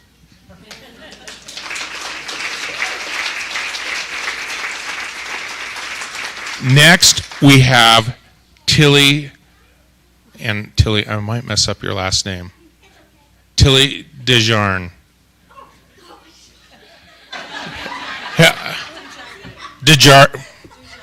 Desjardins. Tilly Desjardins. And you can see Tilly has a sense of humor. She is a hard-working student who takes pride in her work. We're extremely proud of her accomplishments here at Cedar Ridge Elementary. She loves to check on people and how they're doing, has become an excellent conversationalist. And she checks on me every day. Okay.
Students, thank you so much. We appreciate all your excellence and great things that you're doing, so you can go back and sit with your families.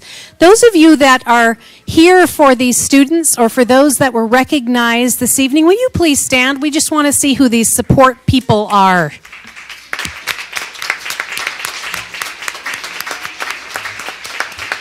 Wonderful. Thank you.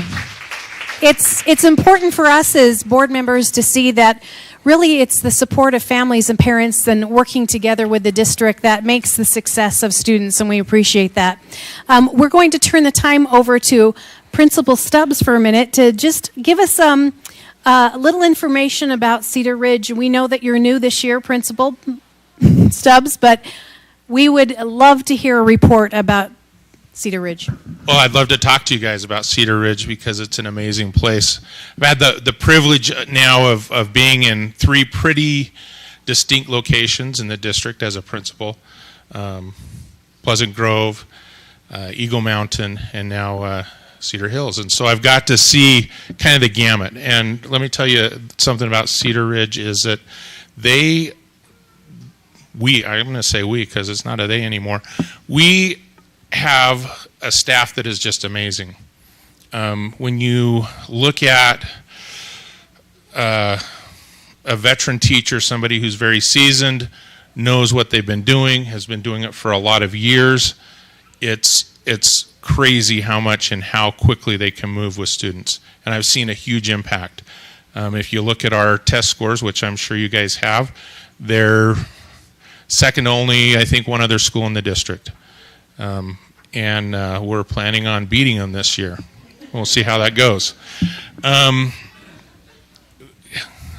Don't tell Highland. Also, the warm welcome that I received when I arrived there was amazing. Our families are excited, happy to send their kids to school. It's just a very warm, inviting culture at Cedar Ridge, and I've felt very blessed to be able to experience it. So thanks. Wonderful. Thank you, Principal Stubbs. This is the portion of our meeting that we go into business, and I would love for you to stay. You are welcome to stay. But if you have other things that you need to do this evening, or you have little ones and you need to go get them ready for school or do homework, now is the time. You're excused to go if you need to go this evening. Thank you so much for being here. It's now, oh, good. Yeah.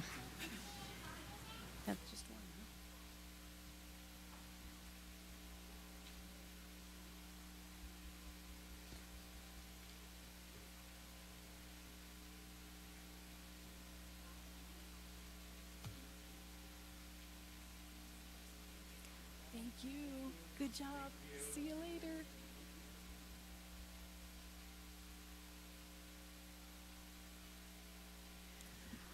Okay, now is the time that we have the opportunity to hear from our public, and we only have one that has signed up this evening to speak to the board, and so we'd like to invite up Jamison Carr to come on up.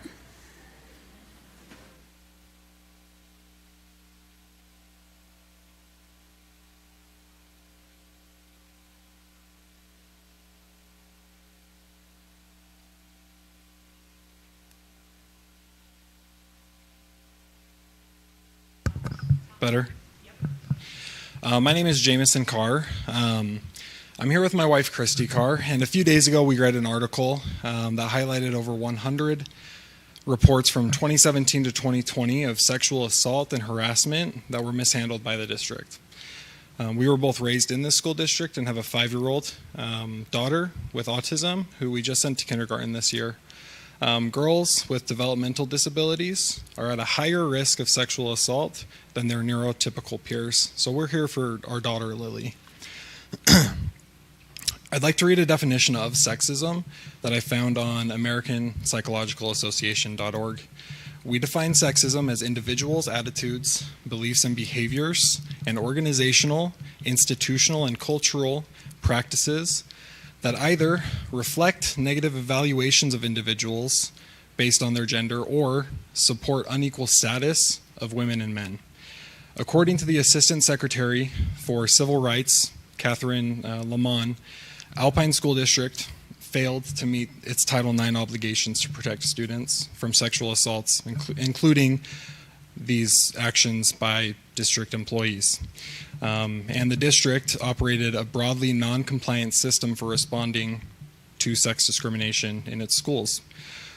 So regardless of changes to the board since the findings of this report from 2017 to 2020, as educators, you guys understand the power of education. So beyond what has been required of you from the federal government, my wife and I would like to challenge you, the board, to educate yourselves and the administration in our district on sexism so that you'll be better equipped and they will be better equipped to fight it and promote a safe and equal learning experience for girls like my daughter. And then lastly, beyond the actions required by the federal government, we also believe that an individual or at least a group of individuals need to be held accountable if they haven't been already for actions and lack of action as outlined in the federal government's report. Thank you. Thank you, Mr. Carr. And I did neglect at the beginning of community comments to just make mention that this portion of our meeting is mainly for the board to listen to comments from our community and not necessarily to comment back. So our silence is not anything, but it is your opportunity. And we thank you and your wife for coming tonight and expressing your thoughts. Thank you so much. We'll now go ahead with the agenda, continue on with the agenda, and I will turn the time over to Dr. Farnsworth. Thank you. Board Member Beeson, you have received your routine business for the month, which includes student trip requests and LEA-specific licenses. Appreciate Board Member King pointing out a discrepancy in the number of days requested for a particular group and the exception needed for that. The board requires an exception if they're going to be gone for more than 3 days of school, and this is 3.5 days. There was a letter asking for that exception that was not included in the original request that was added. So I recommend your approval of the routine business, student trip requests, and LEA-specific licenses. I move that we approve the routine business, which includes student trip requests and LEA-specific licenses. I second it. Okay, this was moved by Ada and seconded by Sarah. All in favor? Say aye. Oh, sorry, I apologize. Any discussion? I just wanted to extend my gratitude to staff who responded so quickly. So I just appreciate that they were so quick to respond about that concern.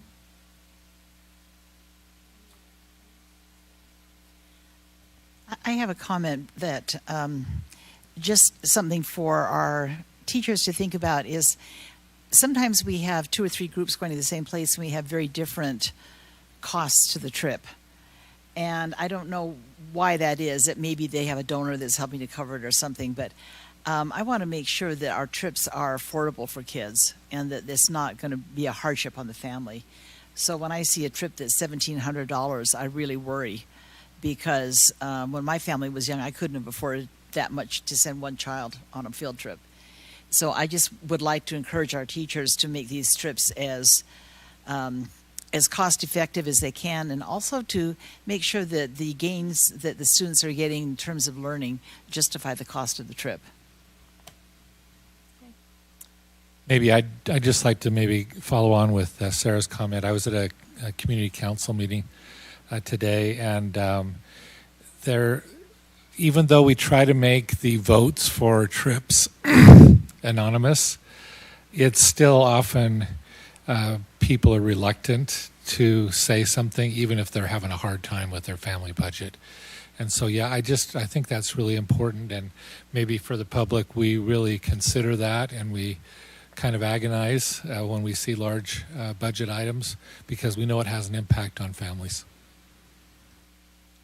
Anyone else? Okay. We have a motion moved by Ada and seconded by Sarah. All those in favor of passing the routine business of LEA specific, student trip requests, say aye. Aye. Aye. Any nays? Passes. Thank you. Okay, the first action item, I will defer to Board President Hacken to take this item. Thank you, Dr. Farnsworth. If you can look at the agenda, it says appointment of business administrator, clerk treasurer of the board. Our business administrator has been magnificent, and he has been working for the district for 21 years, Rob Smith, and he told us that it's time for him to retire. So I wore a black armband for a month or 2. We didn't know if we could ever find anyone to replace him that would be even close to satisfactory. But we began the process during the summer, and we had Richard Stoll come down from the Utah School Board Association to facilitate the process, and he came to our work session and he presented to us some options and some different sorts of things that we might consider in a new business administrator. So at that point, we had our district staff write an application, and we sent that out to all over the United States. We sent out the process, and we had a number of very, very fine candidates who responded to that. When we got all of the applications in September, we formed a committee from the community, from all of our communities. We had 19 people come in, including elected officials and parent volunteers and all kinds of teachers, all kinds of people. And each of those volunteers read all of the applications, and they had a common rubric, and they scored them, and it was all anonymous, and they pledged not to talk to anyone about about the process, about what they'd read. After they finished that process, then all of us as a board came in and we read all of the applications, and we used the same rubric to score those candidates. And then we met a second day, and we determined from all of our discussions and all of the public input that we received who would be the top candidates that we wanted to interview. And so we are very pleased to tell you that the very top candidate, one who rose to the top in terms of excellence, experience, dedication, and so on, is Jason Sundberg.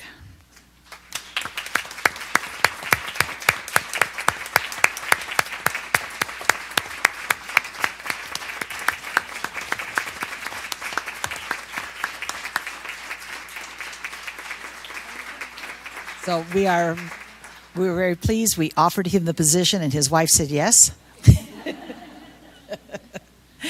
And so we are delighted. Here is his family, Katie and the children. And some of us have connections with this family, and we're just delighted to be able to extend this opportunity to Jason.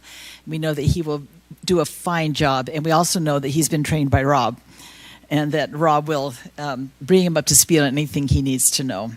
Now, do we need to take a vote on that in public, or is it just announced? Yeah, I believe we do need to, as a board, formally make a vote then. Okay, so do we have a motion to approve the appointment of Jason Sundberg as our business administrator? I move that we appoint Jason Sundberg as our business administrator and the treasurer of the board. Thank you. A second. Okay, it's been moved by Julie and seconded by Stacy. Do we have any comment at this point? Seeing none, then. Oh, Ada, go ahead. I just want to say that thank Rob for wonderful service. I guess if it's a word for it, I would call it landmark. Your service has been a landmark in Alpine School District, and I appreciate all that you've done for us. And I look forward to working with Jason, and know that he and his team, which is right here, should we recognize them? I look forward to them, and I know that we are in good hands in Alpine School District. Thank you so much. Okay. Other comments? Seeing none, let's make a vote. All in favor of approving the appointment of Jason Sundberg for the business administrator, clerk treasurer of the board for Alpine School District, say aye. Aye. Any opposed, say nay. It passes. Congratulations, Jason and family.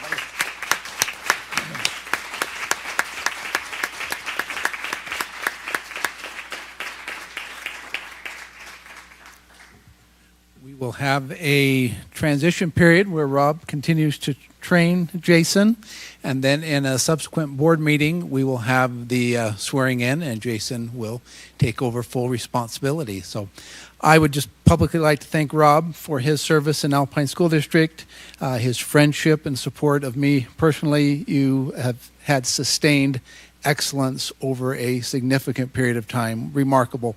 The work that you have done, the service that you have rendered, the impact that you have had on tens of thousands of employees and hundreds of thousands of students. So thank you for your service. Jason, look forward to working with you. I appreciate the opportunity that I had to work with the board in this selection process, application process, and in your appointment. I know you are a man of character and capacity, and we look forward to having you work with us as a team and with the senior leadership team of the district. Continue to strive for excellence in what we do, and you will be a great addition to the work that we're doing and the team that we have. So thank you.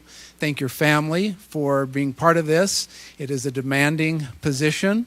It will take your best efforts every day and great family support to make that possible. And we are excited to have you join our team. Thank you.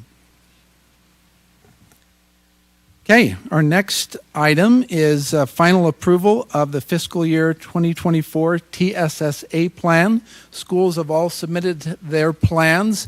We have finalized that. The State Board of Education requires us to have the board approve that, and we recommend your approval of the 2024 TSSA plan. I'll entertain a motion.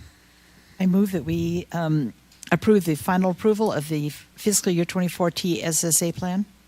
Second that motion. Any discussion? Seeing none. Okay, go ahead.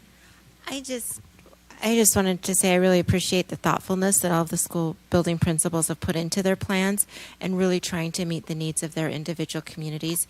As I read through the plans, they were very different, but you could see the needs of their communities being addressed, and I really appreciated the thoughtfulness that they put into their plans.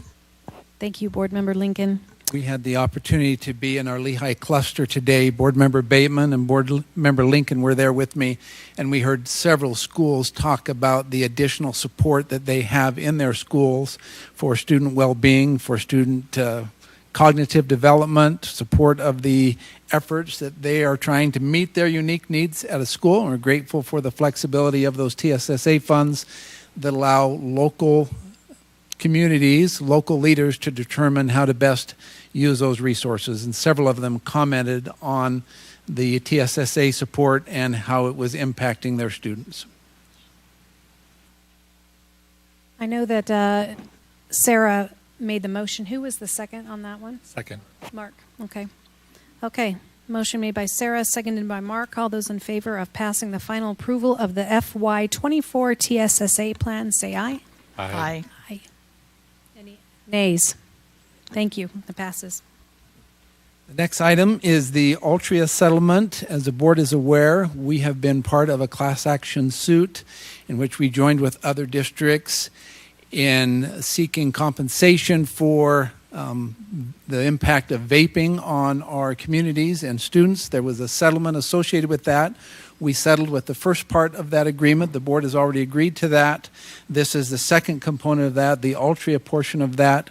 Our legal counsel, Craig Brinkerhoff, has reviewed that settlement. I have reviewed that settlement, have signed off on that agreement. That is necessary. The board also needs to go through a process of approving that so that those funds from that settlement can flow to the district. We expect those in June of next year when the final arrangements of the settlement are made. I recommend your approval of that agreement. Thank you, Dr. Farnsworth. A motion? I move that we approve the Altria settlement. A second? Second. Okay. Been moved by Mark and seconded by Ada.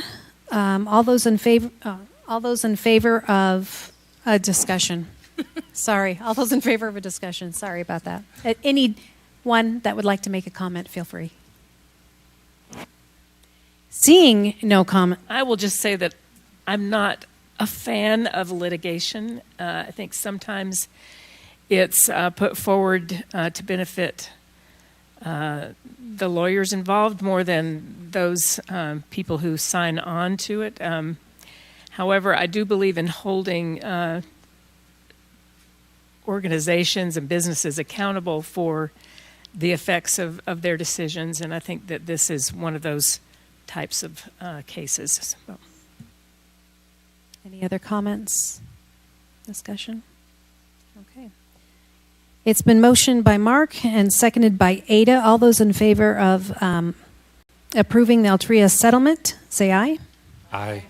Any nays? Thank you. It passes. Thank you, board members. The next item is policy item 5330, peanut and severe food allergy. We invite Craig Brinkerhoff, Executive Director of Legal Services, to come forward, who works with board members on our policy committee, and our recommendation is to retire this policy, and we recommend that you... Yes, it is a merging and retiring, so the components of this policy will be moved to a separate policy. Craig will entertain any questions when you are ready for questions or further discussion on this item? And the policy that we're proposing it be folded into is on our discussion action item list that's upcoming. But maybe what we can do is just have Kimberly show right where it's been put in there, so you know that it's been moved, and you can have confidence in that. So it was folded into our 5520 policy, wellness, nutrition, and physical activity. Yeah, that's correct.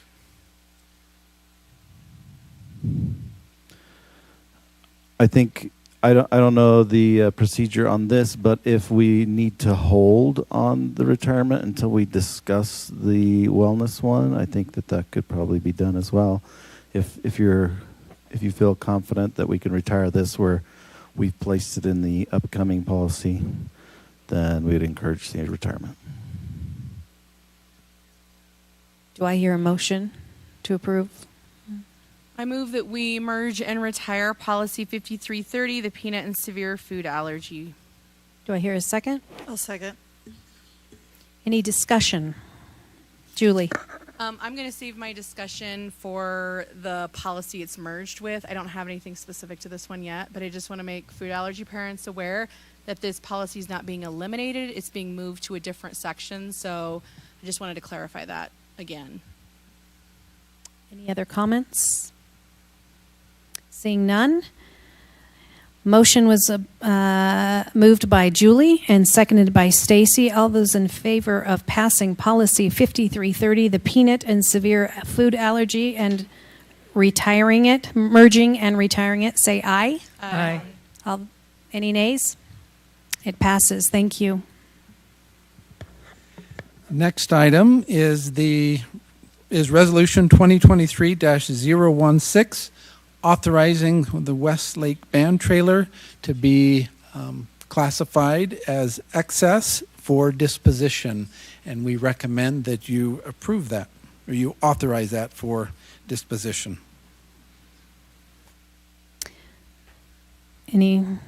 I move that we approve Resolution 2023-016, authorizing Westlake Band Trailer excess for disposition.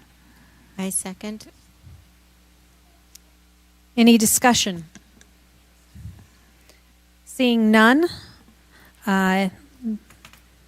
this resolution has been moved by Sarah, seconded by Joy Lynn. All those in favor of passing Resolution 2023-016, authorizing Westlake Band Trailer excess for disposition, say aye. Aye. Any nays? Passes unanimously. Thank you. The next items are discussion actions, so you're welcome to discuss them as a board. If you come to a place where you are desirous to take action, then we would entertain a motion on the updating of these policies. The first one is policy 5146, school fees and fee waivers. Yeah, and just by way of introduction on this one, Rob's team, the business services team, went through and revised this policy. It's needed to be updated because of changes to, I believe it's R277407. And so there were changes made to that rule. And so his team went through and completely vetted this policy and updated it according to that rule. We then went through and reviewed it and made sure that it was also acceptable, and we passed it on to the policy committee for their review and approval. And so we feel like now it is in a place where it is compliant and up to date with the updated rule, and we would encourage your vote. Okay, looking for a motion. I move that we approve policy 5146, school fees and fee waivers. Any discussion? Seeing none, the motion was made by Joy Lynn and seconded by Sarah. Those in favor of passing policy 5146, school fees and fee waivers, say aye. Aye. Aye. Any nays? Thank you. It's passed unanimously. Next policy is 5520, wellness, nutrition, and physical activity. This was mentioned earlier in the retiring and merging of policy 5330. And if the board is supportive, we recommend your approval of those updates. And also to bring everybody up to speed on this one, so we did merge the prior policy into this policy and put it under section 3, food allergies. The rest of that section was updated by our nutritional services director. She included some of the new rules that she's obligated and bound by, so that we made sure that we had her eyes on this policy, as well as our own and our policy committee. So those are the changes that were made to this particular policy, is folding in the food allergies policy and updating the nutritional standards piece of this. Okay. Do I hear a motion? Are you going to do discussion first, or you want do you want a motion? Let's do a motion. Okay. I hear a motion. Go ahead. I move that we approve move policy 5520 to an action item and approve it. I hear a second. Okay, discussion. Mark, did you want to start? This seems to fit a trend of trying to clean things up and make them more concise, and I'm in favor of that. And glad that we now have, everyone should realize that we are aware of problems with food allergies, and we are not eliminating that protection. Are you sure? I don't want to jump lines here. Are you okay? Okay, so I have requested an amendment that I have contacted Mr. Brinkerhoff as well as all of the policy committee members about, and I think this will be accepted as a friendly amendment, but I'll make the amendment and see if there's any concern. So my amendment is that we strike 3.1.1 and replace it with, and I will send the entirety of it to Mr. Brinkerhoff as well as Mrs. Mortensen. Alpine School District is committed to student safety and works with guardians to accommodate children with food allergies through the breakfast and lunch program available at schools. Forms with the hyperlink in it regarding these accommodations are available, and information regarding treatment of food allergies and self-administering medication can be found in policy 5410 with the hyperlink. So the reason that I'm requesting this, I happen to be a parent of a child with food allergies, and I understand the purpose in that as we're talking about the school nutrition program, we want to make sure that we are providing appropriate accommodations, particularly for students who are accessing free and reduced meals or students who need accommodations through our nutrition services. But I am concerned because the current dynamic talks about food allergies and it makes it seem like this is our food allergy policy when it's really the allergy policy specific to nutrition services. There is a form that's linked here that states how parents can fill out requesting the accommodation they're asking for with the lunch program, but there is a separate medical form about an emergency action plan for children with food allergies, which is separate from this. So I just want to make sure that with the amendment, I'm just making sure that we clarify and that we're delineating the difference between an accommodation through the school lunch program as far as accessing meals on site versus parents needing to fill out the medical form for children to self-administer and carry epinephrine, which is a separate dynamic. And that's in policy 5410.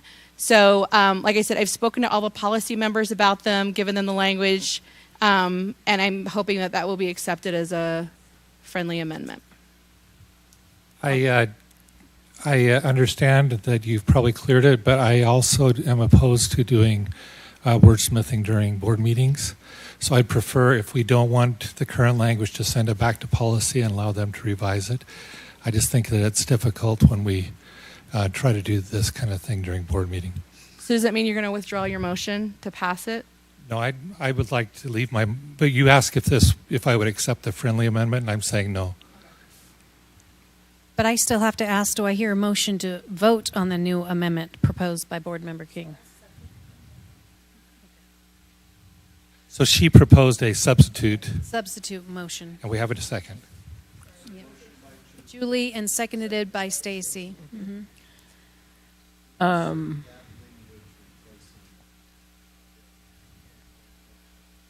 to make sure that everyone understands is that Julie has made a friendly amendment, substitute amendment, motion, and it was seconded by Stacy. All those in favor of that substitute motion's Discussion. discussion. That's right, discussion on that. Sorry. Any discussion? Any more discussion? Well, I appreciate Board Member King's working with our council as well as the committee members, and I am satisfied with that effort, and I am willing to support this.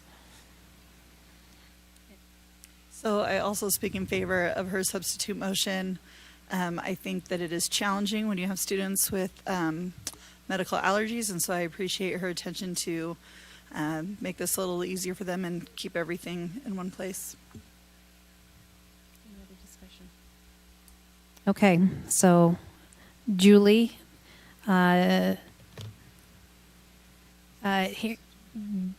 gave the substitute motion with Stacy, who seconded it, and now we are going to vote. All those in favor of the substitute motion, say aye. Aye. Those that do not accept this, say nay. Nay. Okay, that's, and I didn't vote because I was yay, nay, I mean yay. Okay, I have to remember I still am a voting member of this body. Okay, so that's a 6-1, it does pass. So now the substitute, now we need to go ahead and go back to the original. Okay, I will entertain a motion to pass the policy 5520, wellness, nutrition, and physical activity. Do I hear a motion? As amended. Do I hear a motion?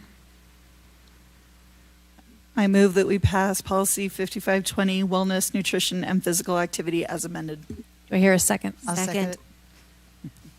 Joy Lynn, okay. Okay, any discussion? Okay. All those in favor of passing policy 5520, the wellness, nutrition, and physical activity updated version, say aye. Aye. Those who are opposed, say nay. It passes unanimously. Thank you. The last policy for discussion and action is policy 5406, student dismissal. Appreciate Craig giving an update to the board on that, and if the board approves of those updates, we recommend that move from discussion to action, and we approve those changes. So, and I'll give a quick introduction to this. So, number one, this policy was without a statement of policy previously, and that is contrary to the rest of our policies and kind of the format that we like to go with. So we wanted to add the statement of policy. We also tried to clarify the title. Student dismissal was a little bit confusing, where this is relating to students being excused from school for the day or from class. So we updated that title as well. And then we clarified in 1.2 that how parents might go about excusing their student from class or from school for the day, to include written, electronic, in-person meeting, or a prearranged scenario where they can make a phone call verifying their identity over the phone. And I know that this has been an issue for some schools, and parents are becoming frustrated that they can't call the school and release or excuse their student, and forcing them previously to come down to the school and be there in person, or other mechanisms to make that happen. So that was the purpose for updating this. We also included the citation to state code that addresses our requirement to educate students. Thank you, Craig. I'll entertain a motion to pass policy 5406. I move that we make policy 5406 an action item, and as an action item, we approve it. Do I hear a second? I'll second it. Any discussion? I wanted to say I was very excited to be able to change and accommodate parents, and to be able to have them, just like Craig had mentioned, check that out on the phone, to check children out on the phone. We've got plenty of parents that have small children in cars, And so this is just updating because we live in 2023 and it's okay to do a phone call. And we appreciate Craig helping us out, making sure that we are following state statute and law when it comes to the safety of our students. I also noted that this is a notification not just of individual teachers, but it has to go through the office managers. Thank you. Any other comments? So I want to thank the policy committee for this addition. As a parent, it's great, but also something I noticed in my schools, once this changes, the impact of humans in the small office area is alleviated. And if you have ever tried to pick up a student, well, there are 500 other parents trying to pick up a student. It's a lot. So I think this benefits everybody, not just the ones who are being checked out. Thank you. Any other comments? Okay. We had a motion by Joy Lynn, a second by Sarah. Those in favor of passing policy 5406, student dismissal, say aye. Aye. Those who oppose, say nay. Okay. Passes unanimously. Thank you. I have a question. The title of this policy has been changed. Do we need to approve it under the new title? Craig? I know you were. You were high-fiving. Craig, my question is, the title of this policy has been changed, and we approved it as student dismissal. Do we need to approve it under the new title? Well, it's been approved as written, so I think that also changes the title. Okay. Okay. Thank you, Craig. You can now leave. Now you can high five. Yeah. Now you're dismissed. Superintendent said dismissed. Can't leave. Okay, we'll go to the portion of our agenda of board member and superintendent reports.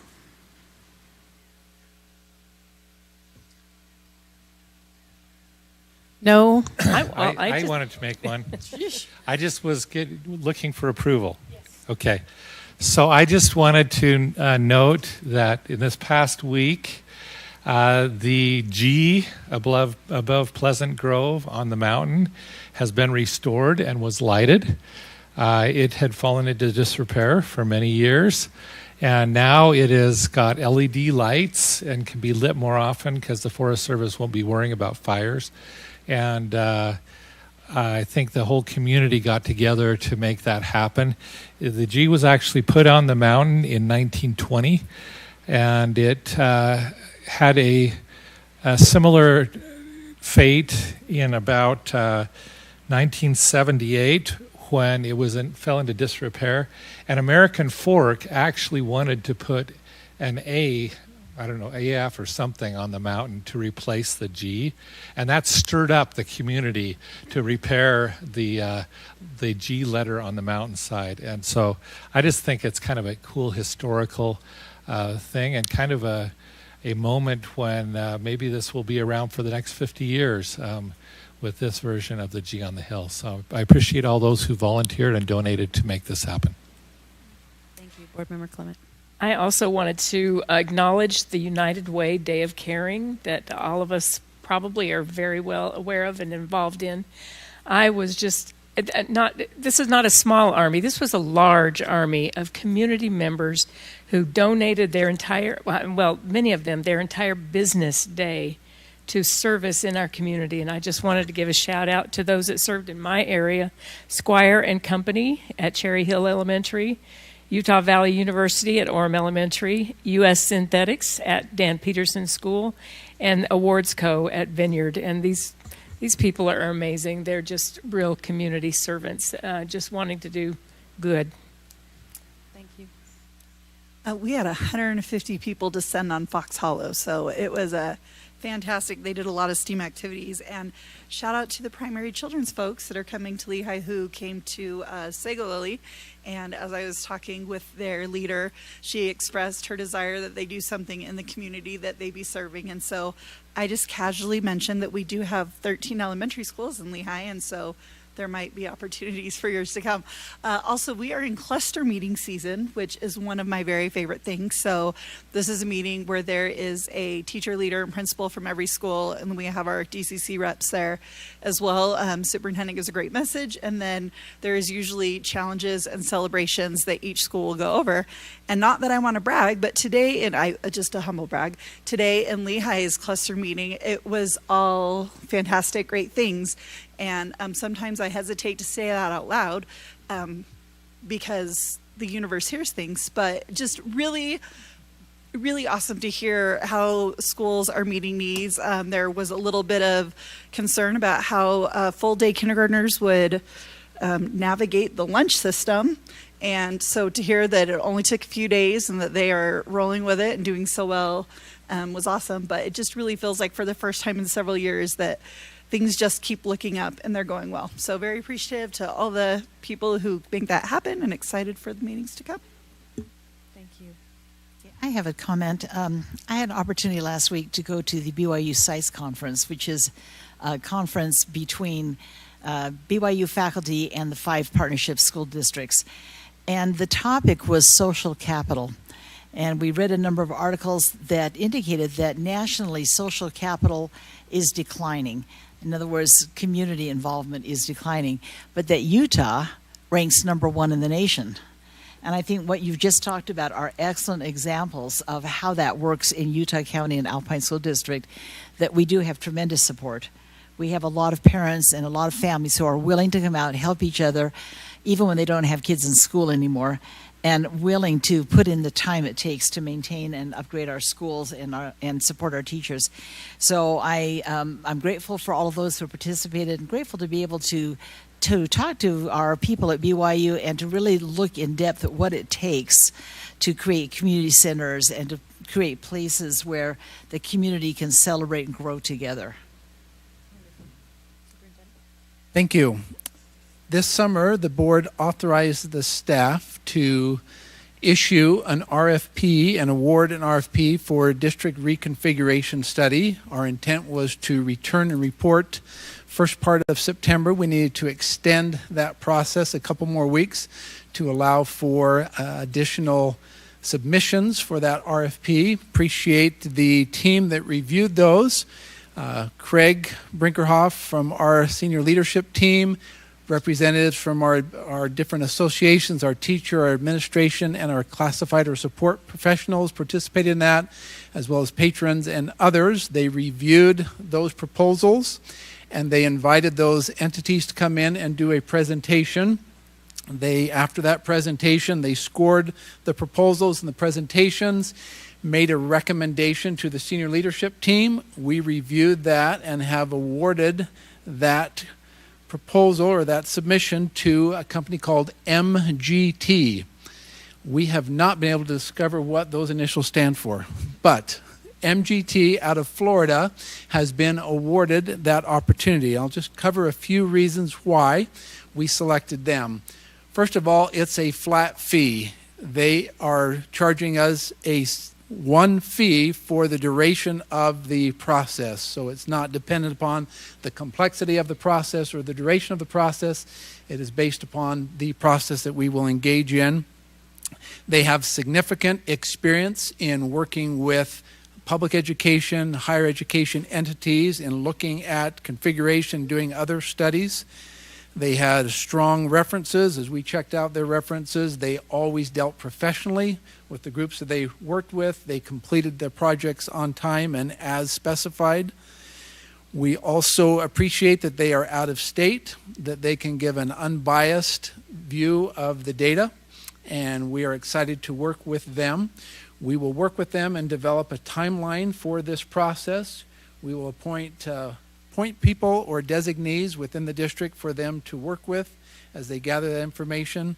I remind you that that process is for them to look at all associated data with respect to how Alpine is currently configured and how it might be configured in a different way, to look at that, to analyze that information, bring that back to the board, and then we will open that information up to feedback from our employees and elected officials, patrons, so the board can have good feedback from various stakeholders in an effort for the board to be informed on what, if any, recommendation should be made for the configuration of Alpine School District. So we're excited for the group that we're going to work with, for the be able to award that to them and start the process of analyzing that information. And we hope to bring you in a subsequent board meeting a anticipated timeline for that process. So that is our report. Thank you, Superintendent, for that information and that report. Are there any other committee reports from board members?